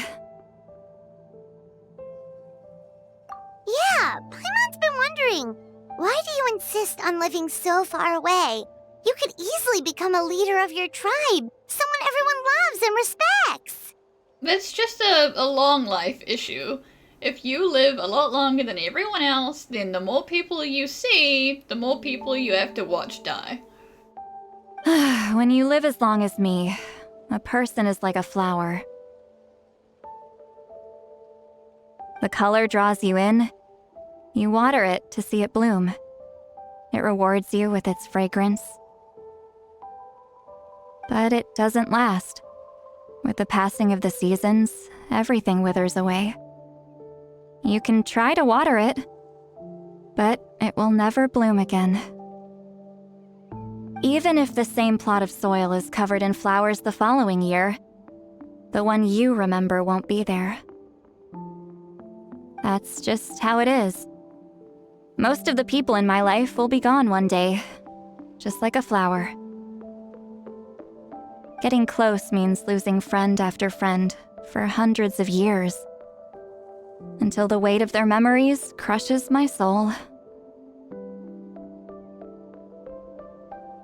If people don't care about me, then I don't have to care about them. It's better if the people in my memories are nothing more than fleeting strangers. Citlali.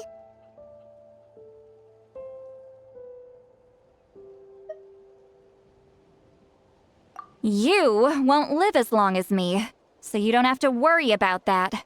Listen, Citlali, boy do I have some things to tell you. Really? Then you should understand. Nearly everyone you know will be gone one day. And so that means either you run away from everyone, or you embrace everyone and live knowing that they're going to leave, but happy for the time that they're there.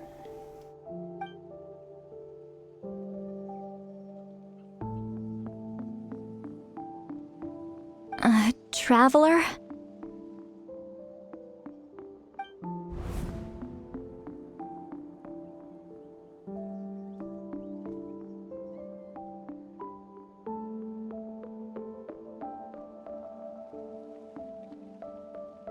Okay, which friend are we talking about here? 'Cause we have a few.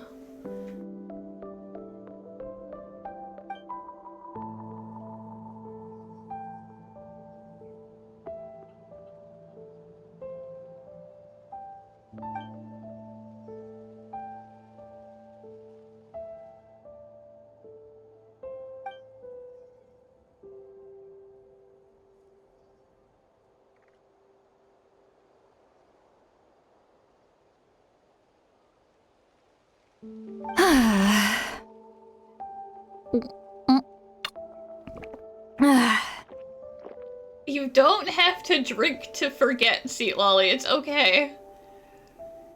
Is something wrong? Stupid mind-reading side effect won't go away.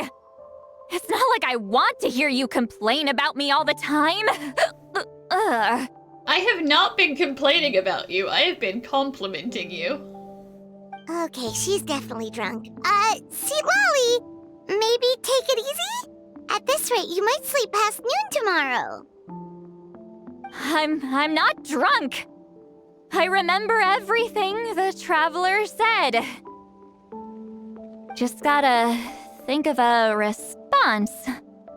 I'll think of something. Uh-oh, not this again. Is she asleep?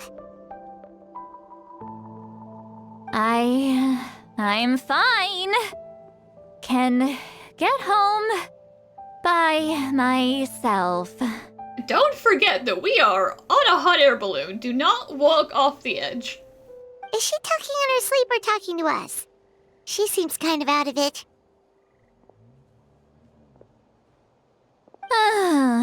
Bye. Gonna walk back alone. Need some time to think. Well, at least she remembered she can fly. Alright.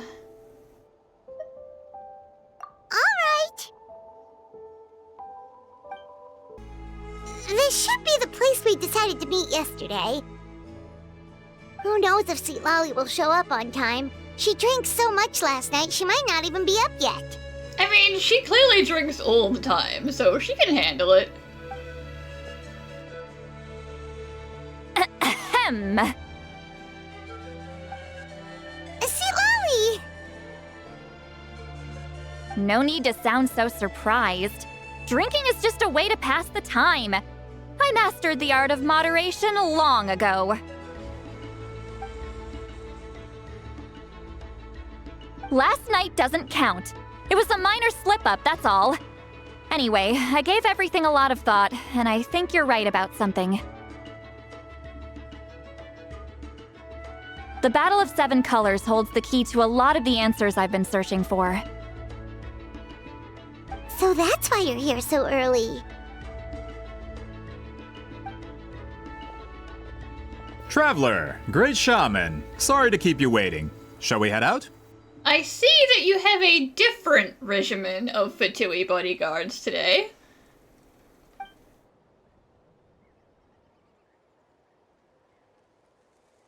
Just follow me. I'll confirm the location myself. Why exactly did you need bodyguards again? Cause, typically, we haven't been doing anything dangerous. Of course.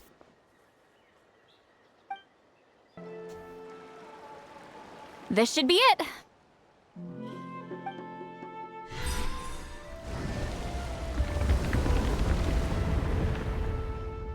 So the battlefield is inside this place. That could explain a lot of our academic questions. Don't lose focus. Once we get to the actual site of the battle, all the evidence needed for publication will be at our fingertips. Everyone ready?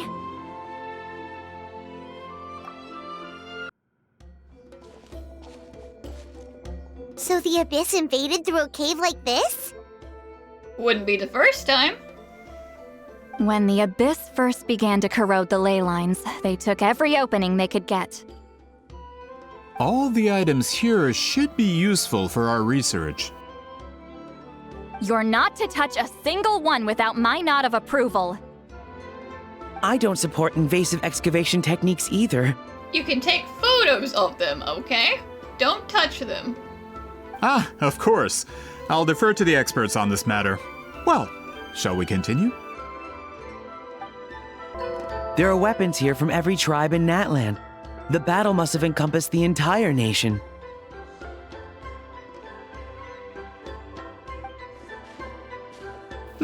Sounds like we're getting closer to what the legend describes. But all we can really say is that a battle took place here. There's still no evidence of any colors or some elaborate maze.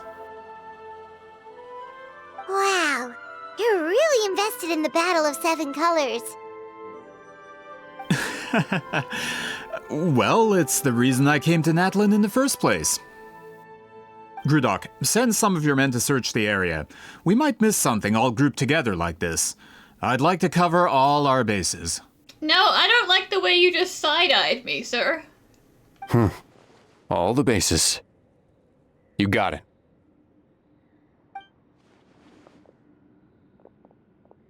Don't jump to conclusions. Of course this isn't the site of the actual battle. We have to keep going. This wall is in our way! I might have an idea. Traveler, try removing that sphere.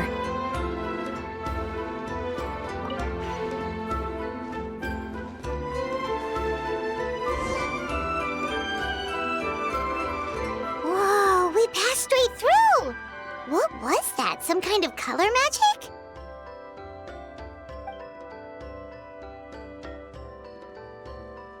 It's very close to the technique Citlali might have used.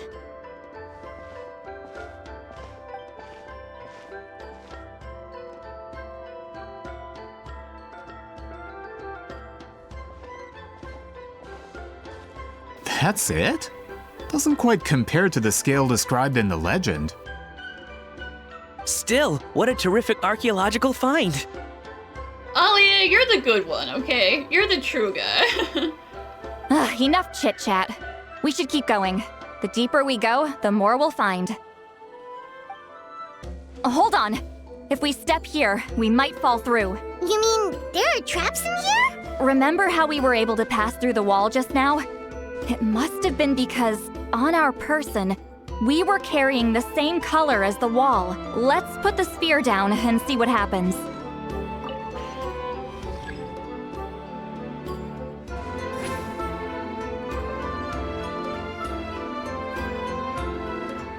Whoa, you're right. We can keep going now.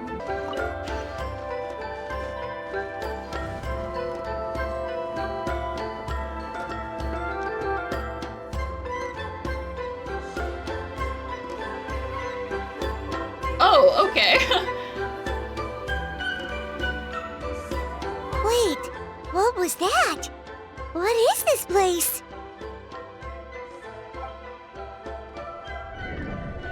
Look! A maze made of colors. Oh dear. And there they go again. It's real. I can't believe it. Hold on. The quality of this space. This isn't reality. It's a realm of memory. Huh? No. This is a space constructed using memories as a medium.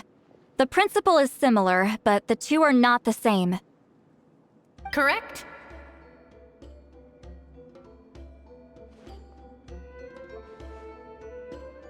Wheat ceiling? What? No. It's just a trace of her consciousness left behind after creating this space. Friends, this is my question to you. What is our strongest weapon against the Abyss? In my opinion, it's memory. After all, is it not after losing the capacity for memory, love, and compassion that our enemies fell to the Abyss? That is why, with our memories, we possess a power the Abyss cannot hope to match. I have discovered the perfect medium for us to wield that weapon. You know it as color. The more cherished the memory, the more vivid its color. As memories disappear, their color fades first. That is why color is the best vehicle to wield the power of memory. Guided by vibrant colors, your capacity for memory is what will allow you to navigate this maze. Without that capacity, enemies will fail to cross the barrier in front of them and be trapped here for eternity. So, be brave, my friends, and march forward! Any ideas, Citlali? Sounds like she left a tutorial. Not surprising. She always did have to handhold her talentless students. Follow me.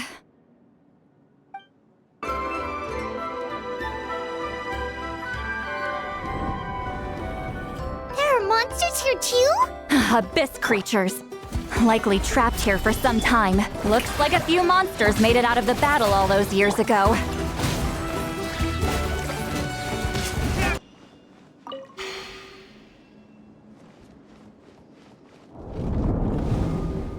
So at least yellow was the answer.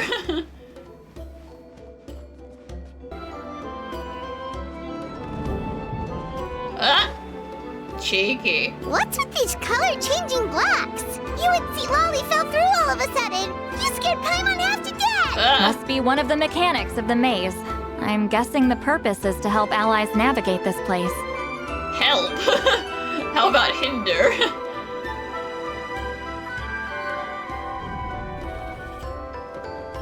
Oh no! More monsters? Ah, shoot. They're blocking the way forward.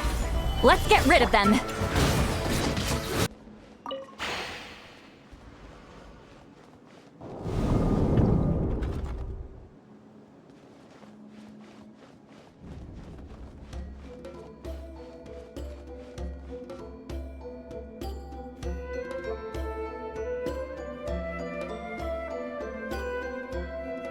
I can't trust anything out here. This place is so pretty. If not for those monsters, Paimon would have never guessed this was a battlefield. The showmanship's not bad, I'll give her that. No, nearly went through. Is this a bridge made of colors? Don't sound so surprised. We just need to cross and we should reach the end.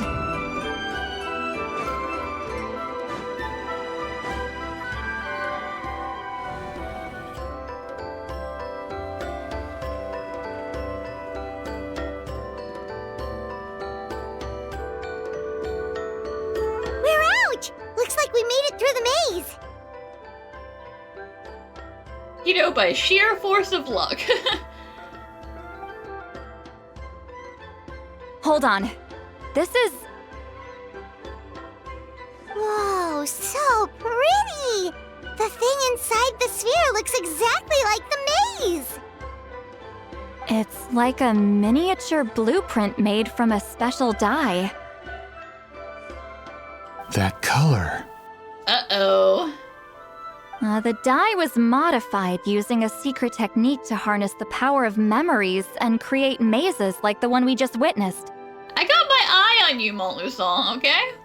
Without that power, it's just a normal dye. But the color it produces is still quite rare.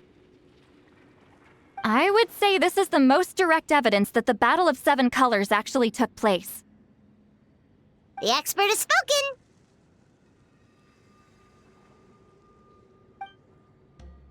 Oh, don't even Perhaps try. I could take a closer look? It's an important piece of physical evidence, after all. Absolutely not. No, you may not. You cross this line and we fight.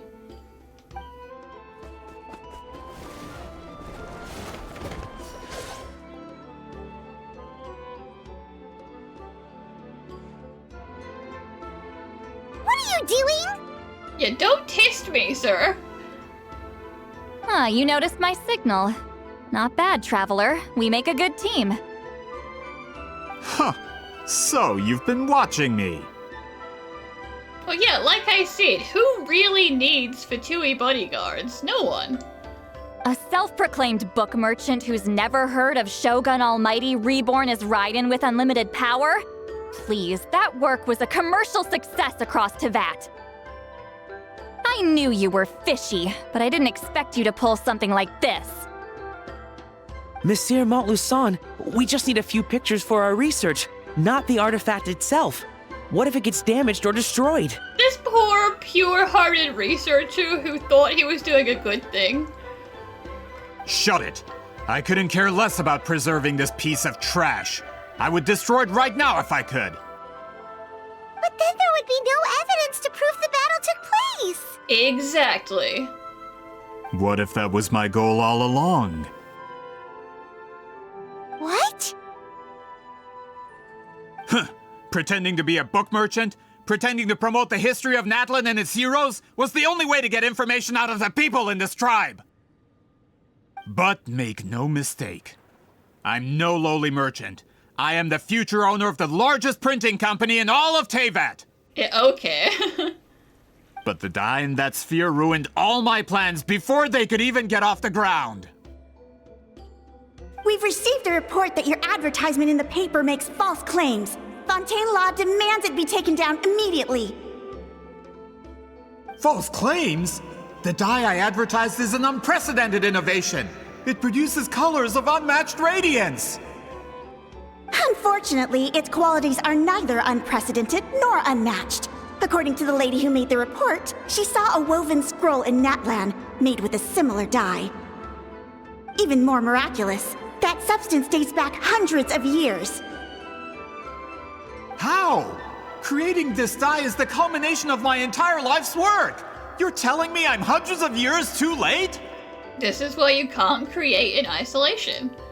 Calm down, sir. All you have to do is reword your product description, and then it's okay. Sorry, it's just... I know this product will be a hit. The economic boost to Fontaine will be huge. We just need to advertise it as written. Lying in a product description in Fontaine? No. Fontaine's publishing industry is one of the best in the world. All we need to do is publish something in the paper, and all of Teyvat will think it was our invention first. We don't need to worry about more reports. Fontaine is far more advanced than Natlan. No one will believe such an innovative product could come from a place like that. That goes against all of Fontaine's advertisement regulations. We can't do that. What if I give you a portion of the profits? All you have to do is let the advertisement stay. Trying to bribe an officer? No, she's reporting you straight to Nouvelette. You're trying to bribe me? Careful. I'm dangerously close to reporting this to Monsieur Nouvelette. Just tell him anyway.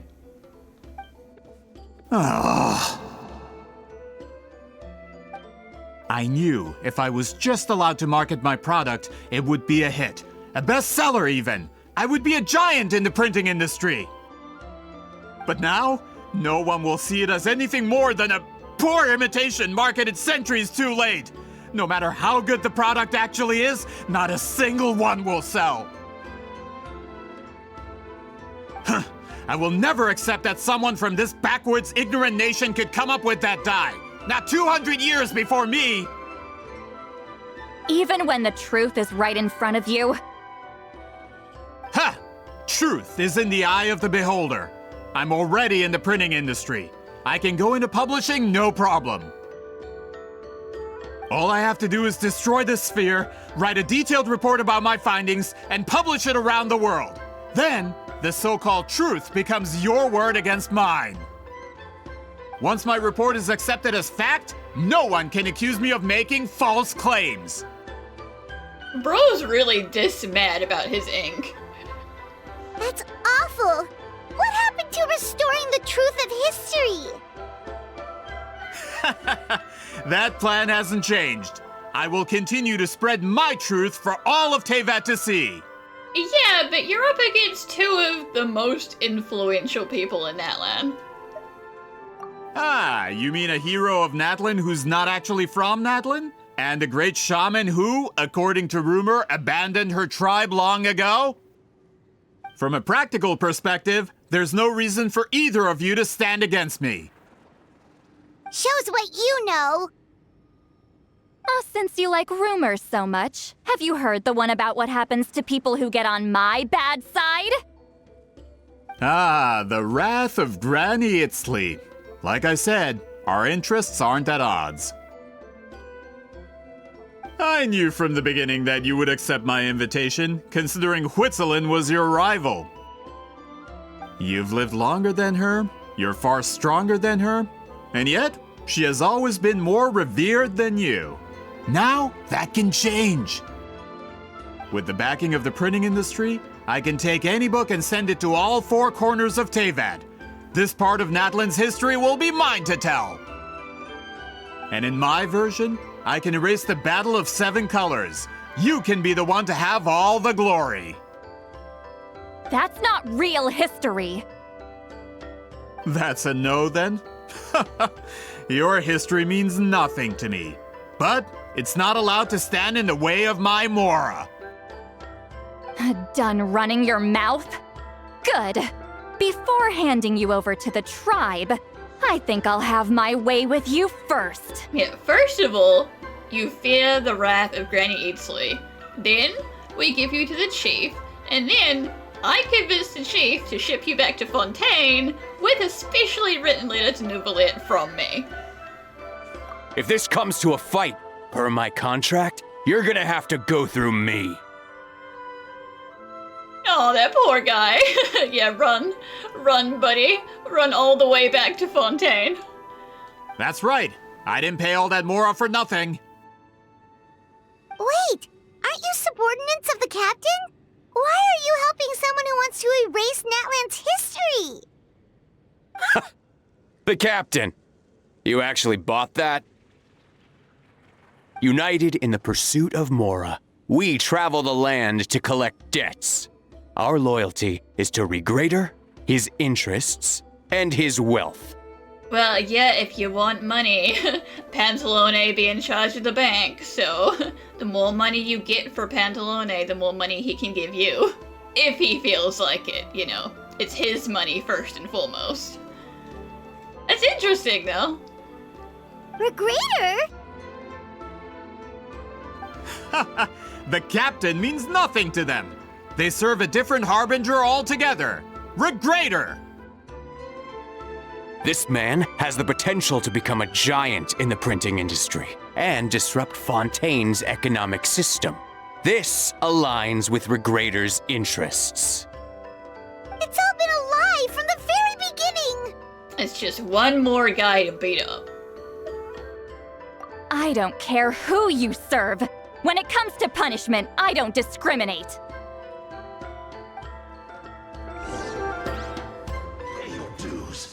Fulfill our pact!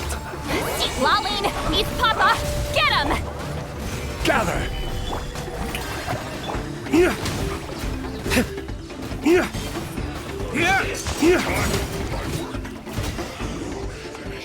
Run from death. That's what you get for messing with the hero of Natlan and Granny Citlali. They could give Regrader a run for his Mora. Listen, I don't think Pantalone is a combat type, so it's not like that would be hard. When did this person get so strong?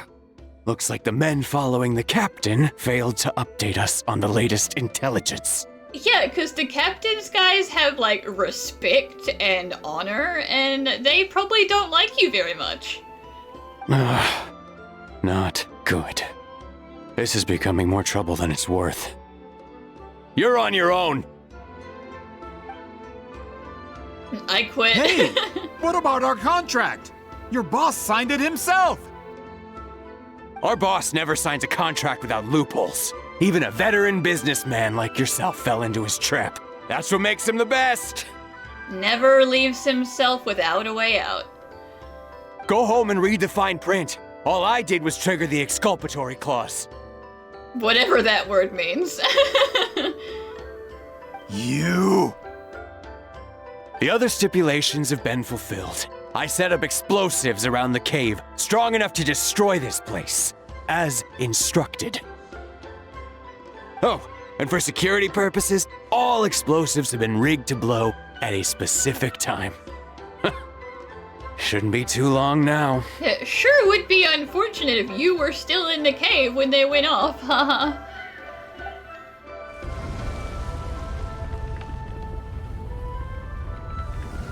What? This whole place is gonna collapse?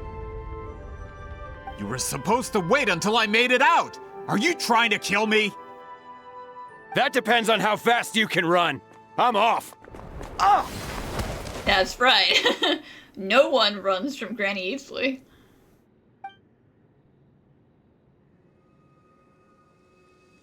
You think you can just waltz out of here? Traveler, stop them, and then we'll make a break for it.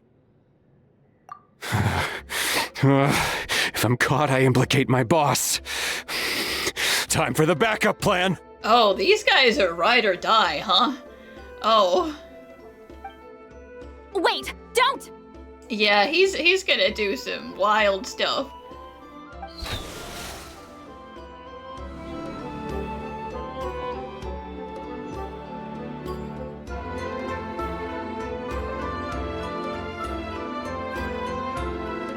Where are we? Back in the maze? Our surroundings look different, though. What did that Fatui guy do? Good point. She'll know how to get out of here. Let's hurry. If we don't make it out before the cave collapses, we might never be able to leave.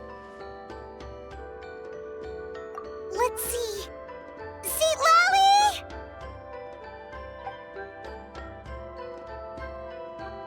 Looks like it's not gonna be that easy. What should we do? What if I shout in my mind? The special color? The one you saw in that woven scroll? Why would it appear around here? You're right. Lead the way, traveler.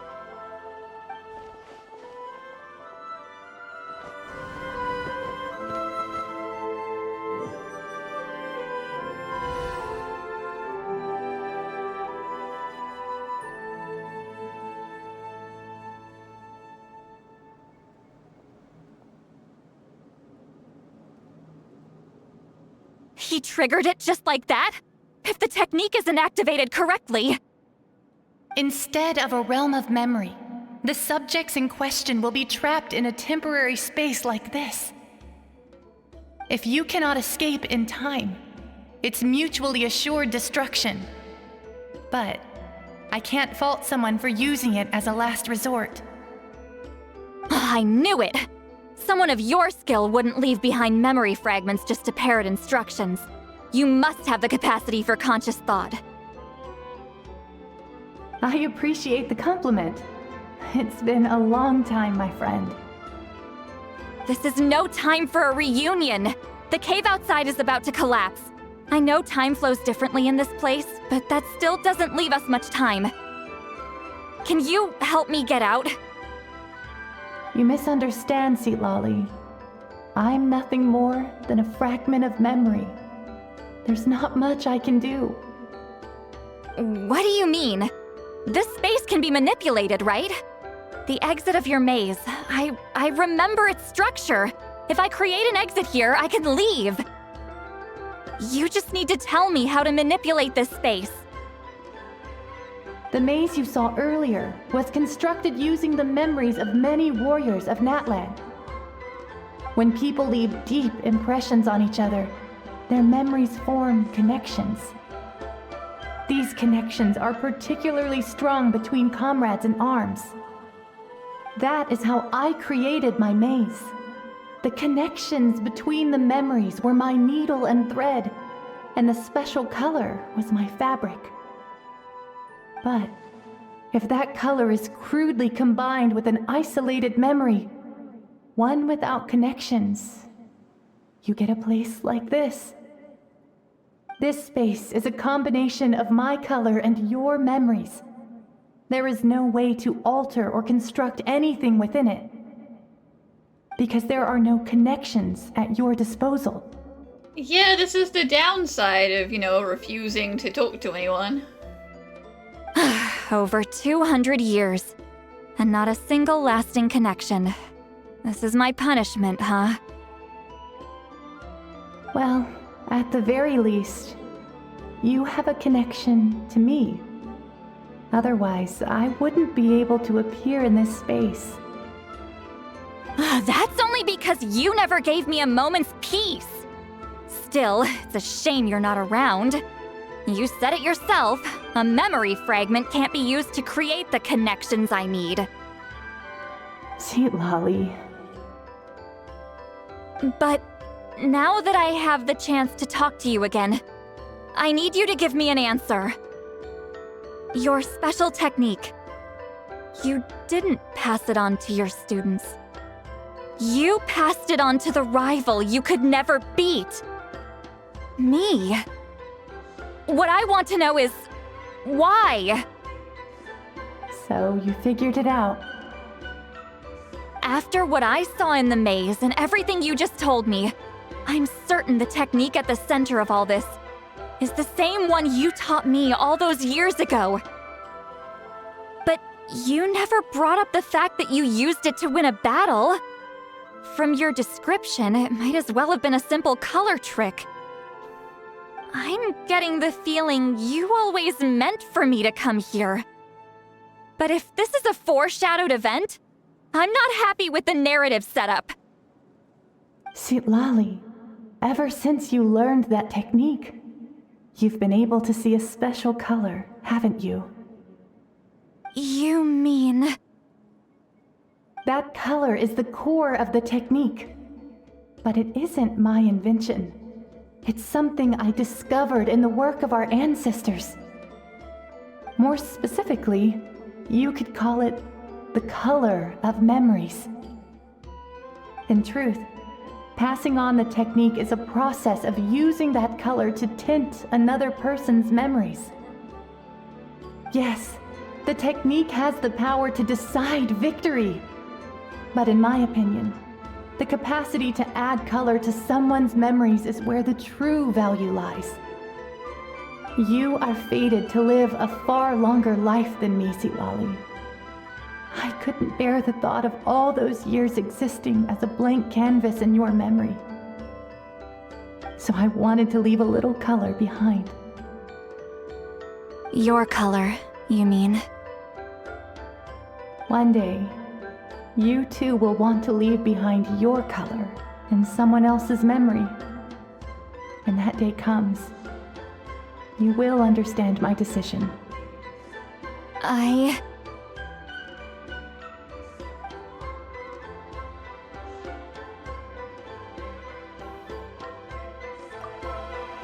have to get out of here.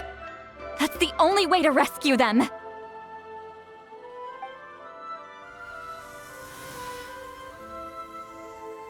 Citlali, what are you...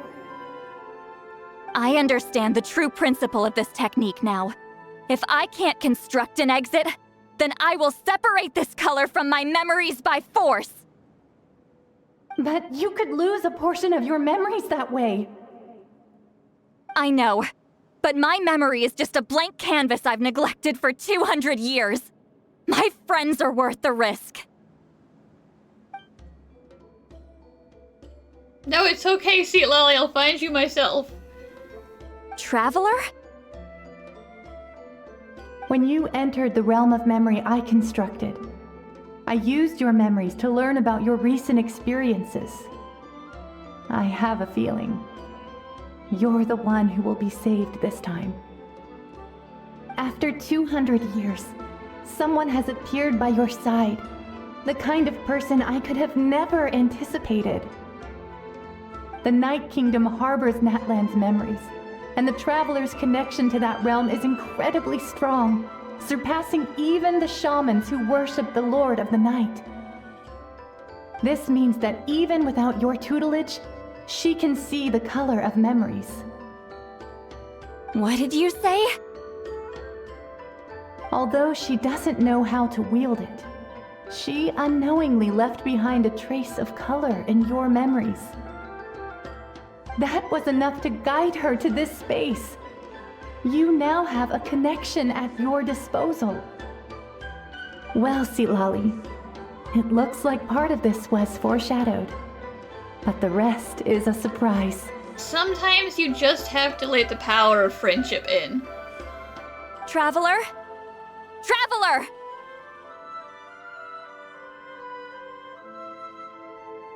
That's Citlali's voice! She's just up ahead!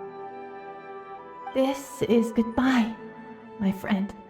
Your memories over the past 200 years are much more than a blank canvas. Cherish them. Wheatsealing.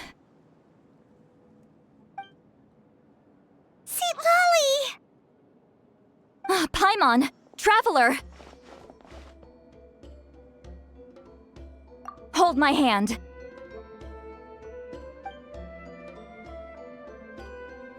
Did we teleport out? Man, that place was so... Well, at least the research assistant is okay. Woo! We made it out just in time!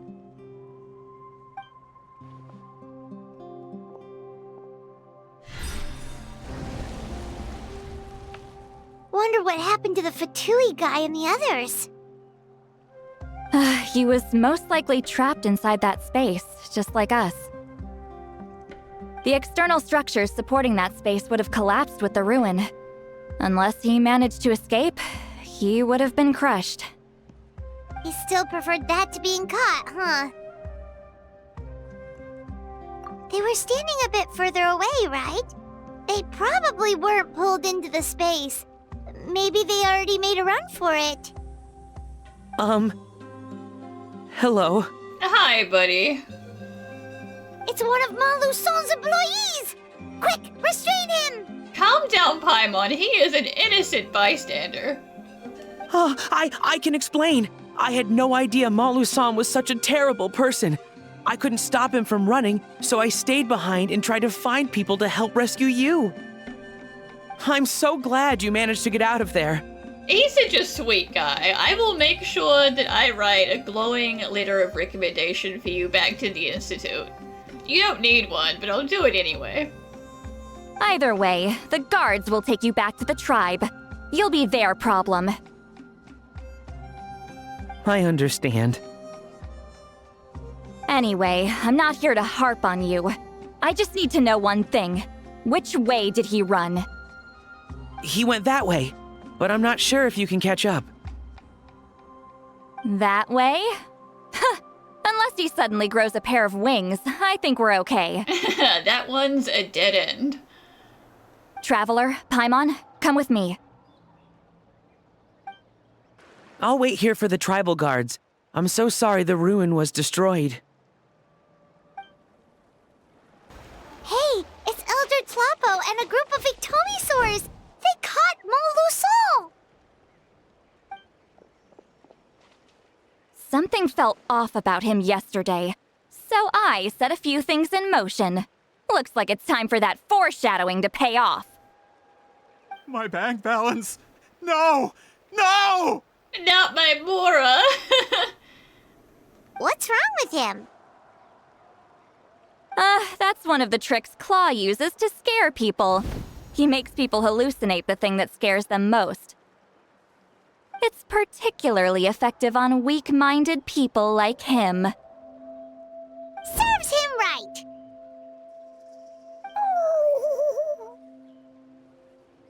I know, it was a lot to ask, making you come all the way out here during the day. Was that a declaration? Elder Tlapo didn't appoint us to a whole other task, did he? Forget about him for now. The Iktomisaurus will make sure Montluçon doesn't escape before the guards arrive. In the meantime, we have unfinished business, remember? Right, the special scroll. But the die is buried underneath a bunch of rubble now. The die is inside of all of us, Paimon. Don't worry, Witzilin's technique hasn't been lost at all. Come with me, I'll explain everything at my house. The magic die was the friends we made along the way. Oh, and Traveler? Everything you said about memory? I finally figured out my answer.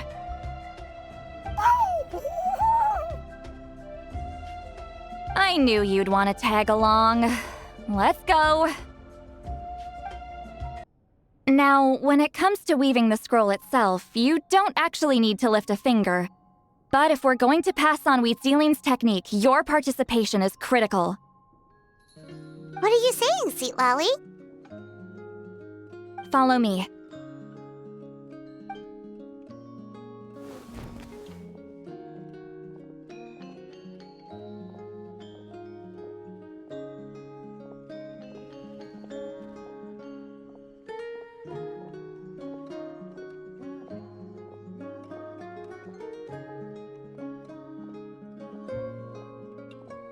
Whoa, look at this place.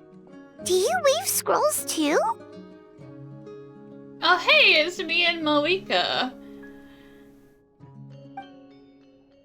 Scrolls. Scrolls? I thought you were going to show me your masterpiece. That I am, old friend. The technique I'm about to show you directly relates to woven scrolls. Fine. What is it? Something that can turn the tide of war or prevent a great disaster? You probably want to challenge me, right?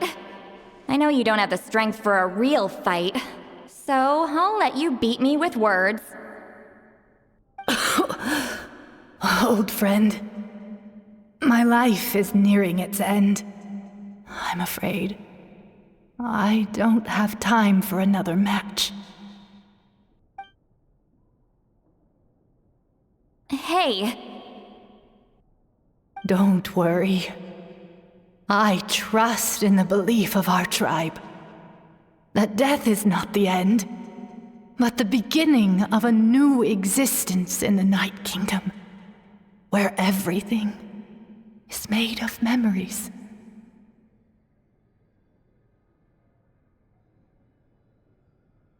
So, do you know why our ancestors insisted on using colorful, woven scrolls to record our history? Because history is the memory of a people. We give our scrolls an orange hue, so the dead can still feel the warmth of the setting sun. We decorate them with kernels of grain fruit, so the dead can still enjoy the abundance of our harvests. I know that, but something this important? Why entrust it to me and not one of your students? As your friend, I admit, I'm being a bit selfish.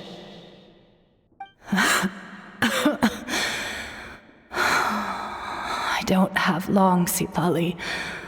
Oh, I'm not sure I can truly explain my decision.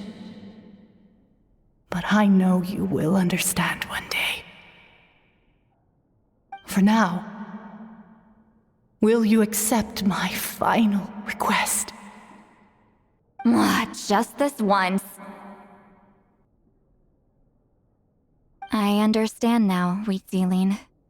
Just like you said I would. Claw, help me move this outside. I'm going to color it. Hey, we're all the way down in your secret basement. That's a lot of work. Traveler, Paimon, come with me.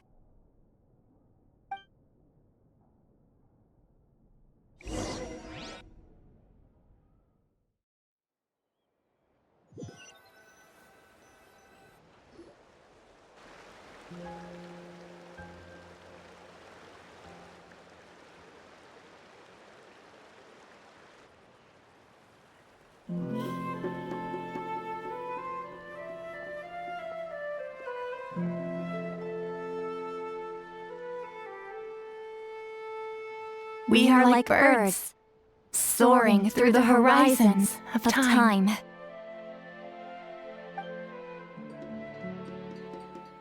I linger between brushes of memory, seeking the color of my final journey.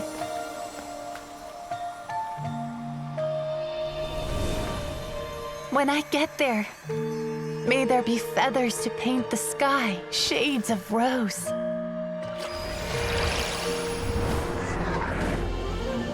And fields of green to beckon adventurous souls. And azure oceans with which to sail into the unknown. And volcanoes too, where, despite the danger, hidden treasure waits to be found. And graffiti art, of course. Without that color, just imagine the dullness of night. Anything else? In the end, I hope everyone remembers my color too.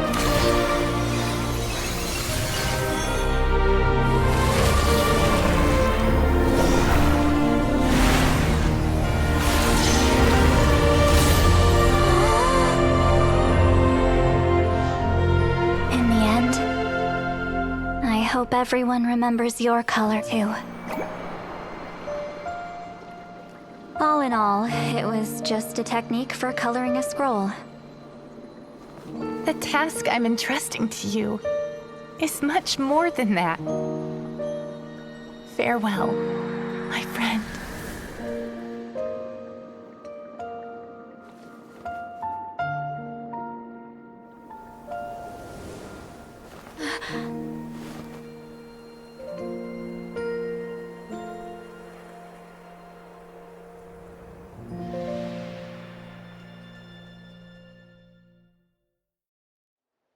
I knew you would understand.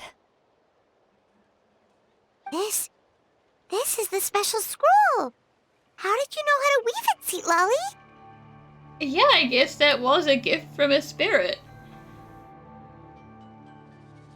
Hold on! You've lived for more than 200 years. You know how to weave the special scroll. That must mean... you're the one behind the gifts from the spirits! Oh, well, it's not like I wanted to interact with the appointed.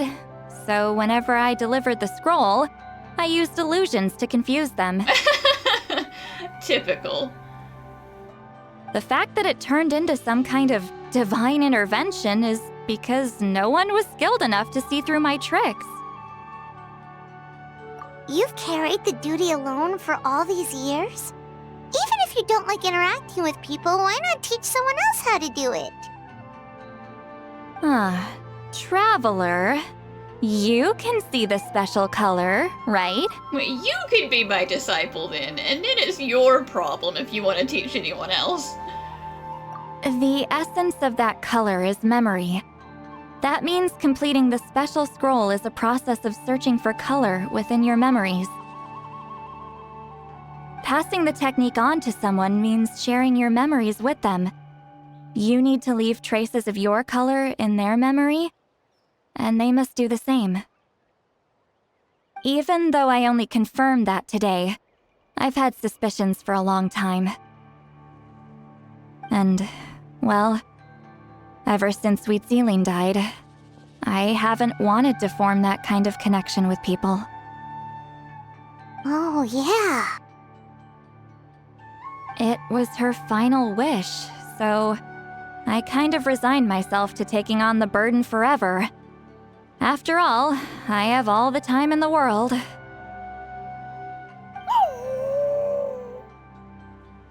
But Claw never stopped appointing new candidates to weave the scroll, despite knowing exactly how I felt about the situation. No, Tlapa was just being a busybody. I knew exactly what he was doing. And yeah, if I ever did share my memories with someone, I guess that person would be a friend. But it never got to that point. This time, though, you win, Claw. Take this. I guess it's my response to what you told me the other night. What is it? If I had to choose my color, it would be the color of this handkerchief. Countless people exist in my memories, and I know one day that will be my fate too. A memory living on in someone else's head. Since you have a long lifespan, you're the perfect candidate to bear this memory and carry my color in your mind. Just keep it safe. And you better not forget my color when I'm gone. Whoa. It's a little early to talk about death, don't you think? It's only been a few seconds since we made the friendship official. Isn't that what friends are for? Okay, this is a serious commitment. Well, Citlali, if the Traveler's going to leave their color in your mind too, it'll probably be gold, right? Actually, their mark is already there. Remember the mind reading effect I couldn't fix? Well, I finally got to the bottom of it. Sharing senses allows communication to occur between the consciousness of different people. Naturally, memories are also involved in that process. Although I didn't know it at the time, we both have the ability to see the color of memory, which means that when I shared my senses with you, a connection was created between our memories. And that connection is what caused my original spell to go haywire. So, you can hear the Traveler's thoughts because you left traces of color in each other's memories? And that's why the Traveler could hear your thoughts too, because it works both ways, right? Quick thinking, but only those trained in the mystic arts can maintain that level of connection. That's why I can still hear the Traveler's thoughts, but not the other way around. There's no need to worry, though. Now that I've figured out how it works, I'll get rid of it in no time. Oh, I was kind of having fun with it. Oh. I lied. Hearing each other's thoughts actually depends on the strength of the connection between our memories. Oh, but it's a secret from Paimon. So, after everything we just went through, I bet you can hear me again. This is not the first time Paimon has had to sit through other people talking telepathically, though. Like, don't forget Wanderer, and also Nahida does it sometimes, too. I knew it.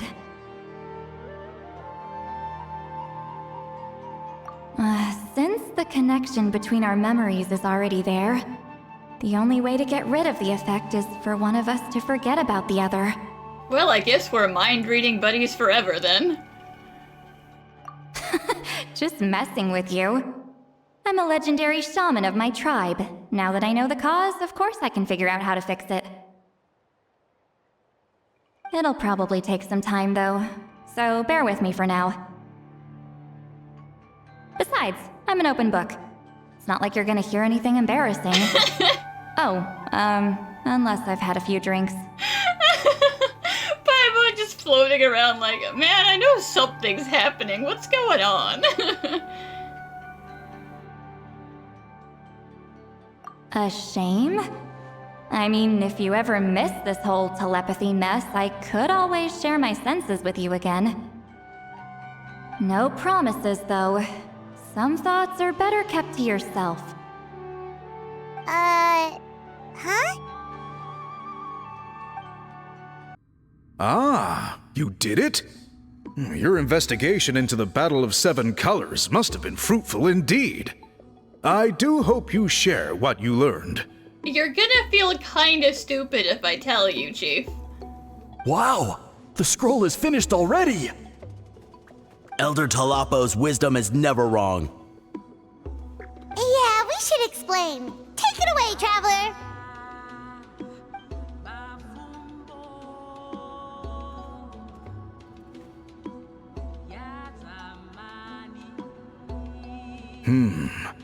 I see. You don't look surprised at all. It makes perfect sense. History is the memory of a people. If we want to depict it, a die derived from people's memories is, of course, the best choice. Now, it's just a matter of preserving this secret technique. From your description, it sounds like learning the technique requires the previous holder to share their memories. Well, yeah. In that case, I must work with our priests to reinvent the technique based on the principles you described. Okay, well, good luck with that, Biram. After all, memories are precious things, meant to be shared with those closest to us. I cannot take that choice away from you, Traveler. You completed your task admirably. Finding a way to carry on that legacy is now our duty. Alright, we'll leave that to you. And please pass along my thanks to Granny Citlali. We interrogated the Fontanian merchant she apprehended, and it turns out he is the reason some among our tribe started to question our history. He hired people to spread misinformation about the Battle of Seven Colors. The recent friction within the tribe is entirely his doing. We now have a record of his crimes, and will begin working with Fontaine authorities in a few days. So he was behind the controversy in the first place. Guess it's easier to investigate when people are already questioning something. Anyway, that clears it up. People don't just question their history out of nowhere. Until we meet again. Ah! Natlan's victory against the Abyss! Very fitting for a scroll like this. I wonder how long until Elder Talapo chooses the next appointed.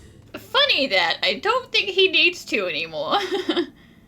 Speaking of Elder Talapo, I heard he went missing yesterday. Do you know what happened? Elder Talapo works in mysterious ways. The meaning of his departure will become clear in time, but for now, we cannot hope to fathom it.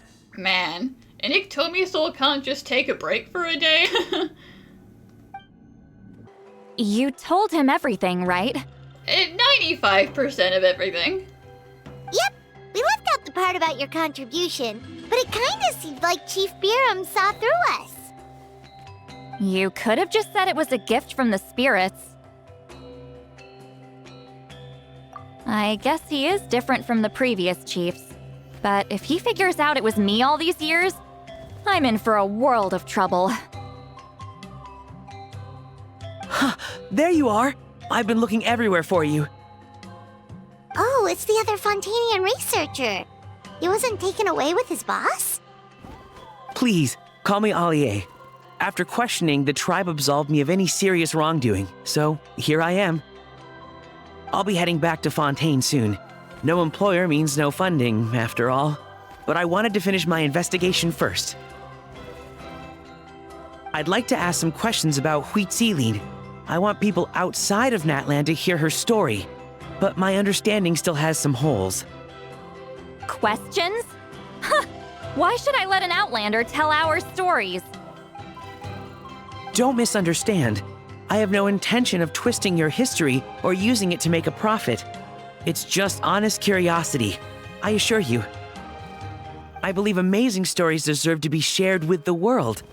Culture thrives through dialogue and exchange. Yeah, don't worry. This one you can trust. All right, you can ask your questions, but be quick. I have important plans after this. Important plans? You know, drinking. Oh, thank you very much. That's her go-to excuse. I have important mystical shaman things to do later, okay?